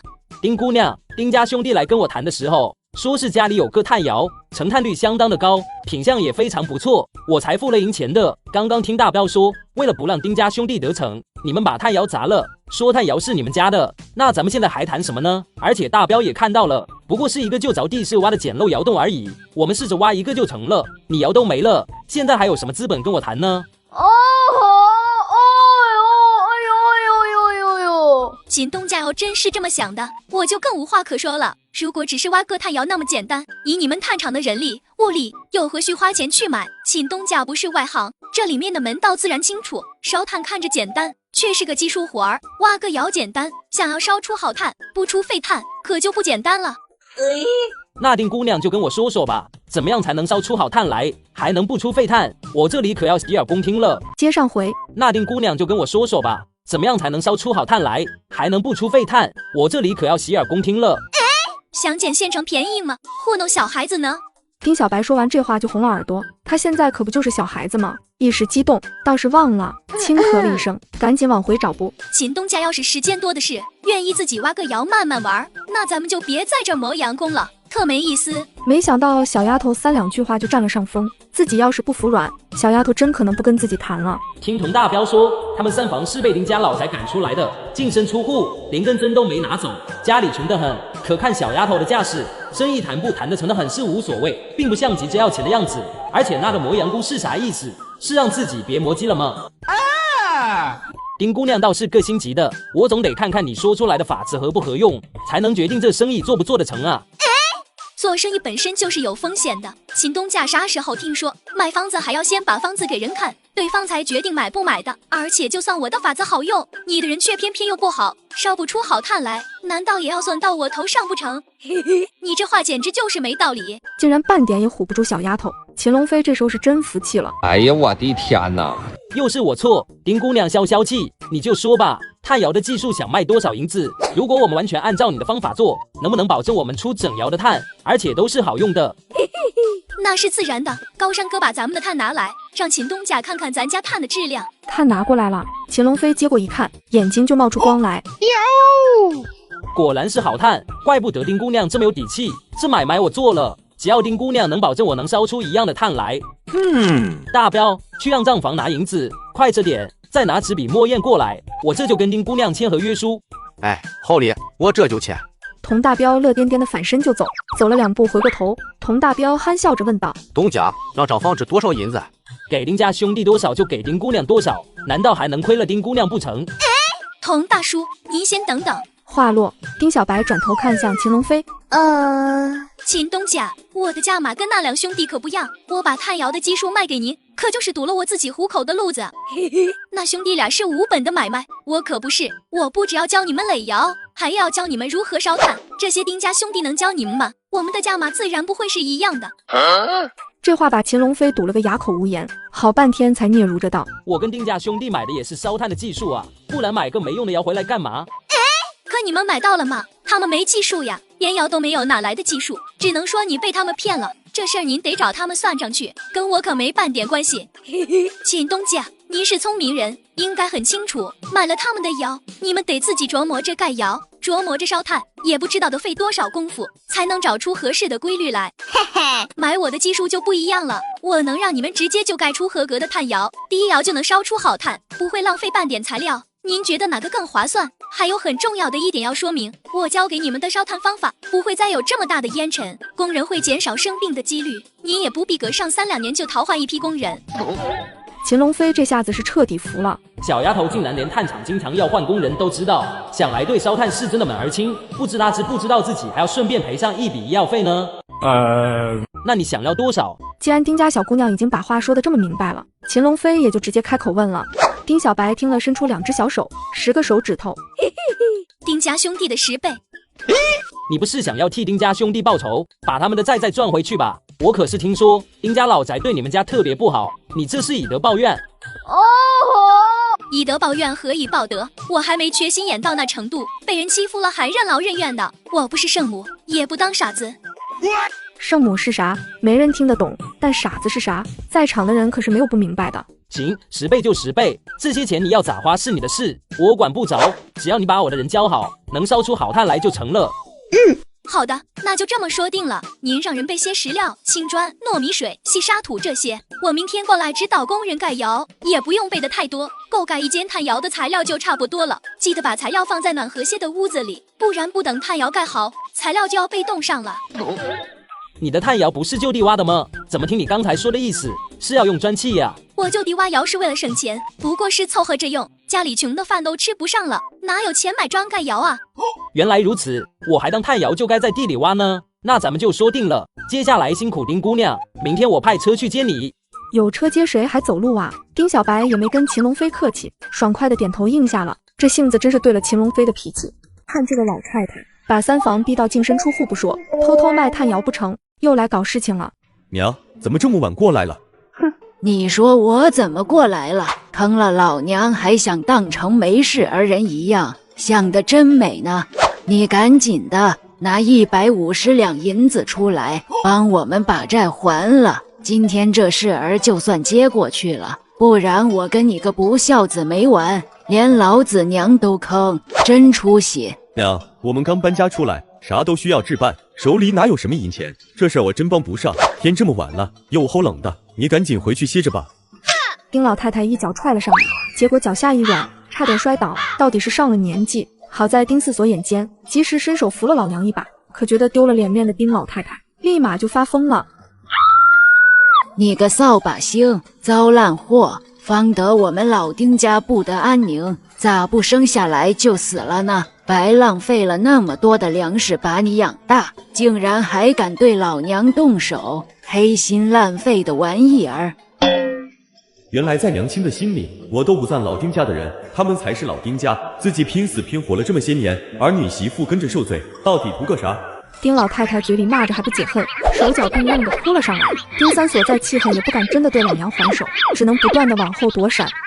死老太婆，你再动一下手试试！我跟你说过的吧，我们家人谁也别想动。你怎么就记吃不记打的，半点不长记性呢？你个作死的贱丫头，敢跟长辈动手，是真不想要名声了。当初掉河里就不该救你，忘恩负义的下贱货！我去，是你救的我吗？是我爹应了翻几倍还你，才拿到了10个铜板，之后更是千万倍的还回去了。你莫不是忘了我们家净身出户了吧？嘴还敢这么脏！丁小白哪能容他骂下去，扫帚毫不留情地推向丁老太太的腿，嘴脏就该打，把丁老太太吓得拼命往后躲，到底是摔了。你个不孝子，看不见老娘被你闺女欺负啊，还不替我揍她？当初真不该把你生下来，你个扫把星，咋不早点死了呢？生下来就该尽死，不尽死也该饿死。你个狼心狗肺的东西，还不给我揍那死丫头！你是死人呐！让你骂我爹，谁给你的胆子骂我爹？要说狼心狗肺，你们一家子才是。论起忘恩负义，谁又比得上你们一家子了？没有我爹和我娘种地打粮食，你们全家都得饿死。不知道感恩也就罢了，还这么诅咒亲儿子，你个老东西真是半点人味都没有，就剩下一张臭嘴烂皮了。二姨啊，算了，到底也是你奶奶呢，别理他们了，我们回去。敢撺掇死丫头不理老娘，不孝子，真当自己是个东西了，反了天了。这事不过是一块臭肉，若不是我好心生下来，你早都烂成渣了，哪还有机会护着这个下贱的破烂货？别当老娘我不知道，那个骚娘们肯定是带着死丫头去卖肉了，嫩肉才能卖出好价钱吧，不然银子哪能来得这么快？有吃有喝的，哼！一家子不知廉耻，你个吃软饭的还好意思站在这里跟老娘叫板，真是有够不要脸的！咋不撒泼尿自己尽死呢？我倒还省心了。呸！一窝脏的烂的，管不住家里的狐狸精也就算了，倒学会忤逆长辈，算计家人了，坑了我们还敢当没这回事儿？咋不喝口粥噎死你，掉井里淹死你呢？老天真是不开眼，就你们这一家子糟糠破烂玩意儿，死也没个好死的，还怪我咒你，自甘下贱，就该不得好死！赶紧的，拿150两，不，拿200两银子出来。今天这事儿就算翻过去了，反正你家大小狐狸精来钱也快，不差孝敬老娘这一点，不然老娘跟你没完。看到丁三所拳手攥得死死的，整个人都控制不住地站立了起来。丁小白真怕他一下子气狠了，直接晕过去。爹，没事的，不过是被人骂上几句，有什么的？咱不气啊，看你归你的，这就把他们几个烂人打跑。你们若是不赶紧滚，就不要怪我不客气了。这是我家的院子，是丁三所的家，你们凭什么闯进我的家里来撒野？我们2家已经断了亲，衙门里备了案，我爹也擅立了门户，以后再无关系。而你们现在的行为就是私闯民宅，罪过可不小。你们，老天爷啊，你老人家看没看见啊？亲儿子打亲娘老死了，你还不一道雷把他给劈死？这忤逆不孝的子孙，留着就是祸害呀！行了，我说老嫂子，你差不多得了。这时候想起是亲儿子来了，欺负三所一家，不给饭吃的时候，怎么没想着那是你亲儿子、亲孙子？至于欠债的事儿，别说三所家没那么多银钱，就算是有，人家又凭什么替你们还账啊？你们抢了三所家的炭窑，断了三所一家子的财路，人家还没说什么呢，你倒还有脸上门来要钱？还有你刚刚那都是说的些啥呀？胡乱编排自家儿媳妇、亲孙女儿，亏你说得出口，三所一家子丢了脸面，你这张老脸上就有光了。真没见过你这样当长辈的，我都替你们老宅那边臊得慌。赶紧的，别在这儿丢人现眼了。大所、四所，扶你娘回去吧，别站着让街坊四邻看笑话了。你俩也不知道拦着你娘胡说八道，这丢脸的可是你们。人三所一家行事正着呢。李正，你可不带偏心的，明明是老三一家咋要坑了我们，让我们欠了外人一屁股债，这钱不找他们还找谁还？老嫂子，你是真有脸呐，合着你偷卖了三所家的炭窑还有理了，卖不成还得他替你担着。不讲理的人我见过，你这么不讲理的我真是头回见。我跟你说，就这炭窑的事儿，全村人都恨着你家呢。你断的可不是三所一家的财路，而是全村的。我要是你，就回家老实眯着，再也不出院子，以防着哪天被谁背后扔了石头，回头连个正准儿都找不到。这个老太婆偷卖小儿子炭窑不成，现在还死皮赖脸要赔偿。我不管，那窑又不是我砸的，凭什么把事情赖在我身上啊？窑是老三的，出了事儿就得他担着，父债子偿，天经地义，这钱就得他替我还。反正事情已经这样了，丁老太太干脆耍起泼来，一副还也得还，不还也得还的架势。就是赖上了，怎么着吧？合着你还真是给脸不要啊！三所家已经跟你们断了亲，这负债子长轮也轮不到他。至于炭窑，你自己清楚，没有你们一家子捣乱也砸不了，大不了把乡亲们都叫出来，让他们评评理，看看他们更恨谁。三嫂，回去歇着吧，甭理他们，要是他们还闹，明天我陪你去衙门。真要进了大牢，别说150两，就是再翻上几番，怕也不容易把人捞出来，更别提还得挨板子受罪呢，那可是亏大发了。忽然丁老太站了起来，用力地拍了拍屁股的灰尘。李正，你就偏心吧，我养这么多年都没把老三养熟，他早晚有负了你的一天，到时候你可别后悔。我的事不劳老嫂子费心，你还是管好自家孩子吧。若是再来三所这里闹，我定然速到衙门口，撵了你们一家子出这半坡村。丁老太太听到李正语声决绝，心下不由得一悸，看来真是把李正惹恼了，以后可要更小心着些，不然真被撵出村去，想再活得像个样就难了。一家三口到底是灰头土脸的走了。李正看向丁三所，三嫂，别在乎你娘说的话，我们大家伙儿心里明镜似的，是不是啊？乡亲们，你看乡亲们的眼睛都雪亮着呢，没人会把他的话当真。丁小白自然也看出了眼下的情势，心思飞快地转了转，趁着八门看热闹的人没散，他抢上前一步。大娘、婶婶们，我家里接了镇上老板的活计，还缺几个做手工的，不管饭，每天5文钱工钱，一天一节，有愿意的明天来我家报名吧。这可是赚名声的好机会，拿了自家的工钱，自然也就堵上了他们的嘴。有做不上工的，恨也是恨老宅，是老宅害得他们没了炭窑可做，跟自家可没关系。二丫，你看我行不？多重的活儿我都能干，保证不偷懒。你行好，家里栋梁不咋够呢。二丫，怎么光要女人啊？有没有我们这些汉子能干的活？我们什么苦都能吃，有好事可别把我们落下。一下子围上来这么多的人，李正赶紧出面拦着。都回吧，今天晚了，明天起早来3所家报名，留谁不留谁的，还得看3所和3所媳妇的。三爷爷，您明天要是不忙，过来帮我爹和我娘选人吧。在咱们村里，您老人家是最公道的。行啊，要是不嫌三爷爷多管闲事，明天就过来帮你爹。谢谢三爷爷，您老事儿忙，操心的事情也多，平日里请都请不来的，哪会嫌弃，求之不得呢。有了李正的帮忙，也就不怕用了这个不用那个的得罪人了。丁小白心里高兴着呢，嘴也甜得很，好听的话不要钱的往外冒。天色确实晚了，乡亲们即便舍不得，也都被李正和丁三所一家劝了回去。丁家的院子重新归于平静。弟娘，咱们还有事情要忙呢，得赶紧自一缸酸才出来，不然孙公子和秦东家若是起了疑，咱家的下场可好不了。怎么回事？什么酸菜？怎么就下场不好了？你惹谁了？娘，是这样的。丁小白也不管娘亲都问了啥，自顾自的把自己交给凤鸣酒楼新菜式的事情说了，更是没忘了把孙迟俊和秦龙飞的精明睿智提了又提。那还不赶紧的！你这丫头也不知道哪儿来的这么多鬼主意，也不知道跟爹娘先商量商量。萨哥，赶紧去菜窖里取白菜，我把水缸刷出来，连夜把酸菜自上，别真让人拿错了。二丫，这次酸菜不难吧？一晚上做得完不？做得完，做得完。那你明天去镇上的时候，要记得买口水缸回来，不然明天家里可就没水喝了。娘，万一哪天那2人真来了咱们家，千万记得自酸菜的方法是你无意间想出来的，可别说差了。好的，娘记住了，你就放心吧，不管谁来，娘都绝对不会掉链子的。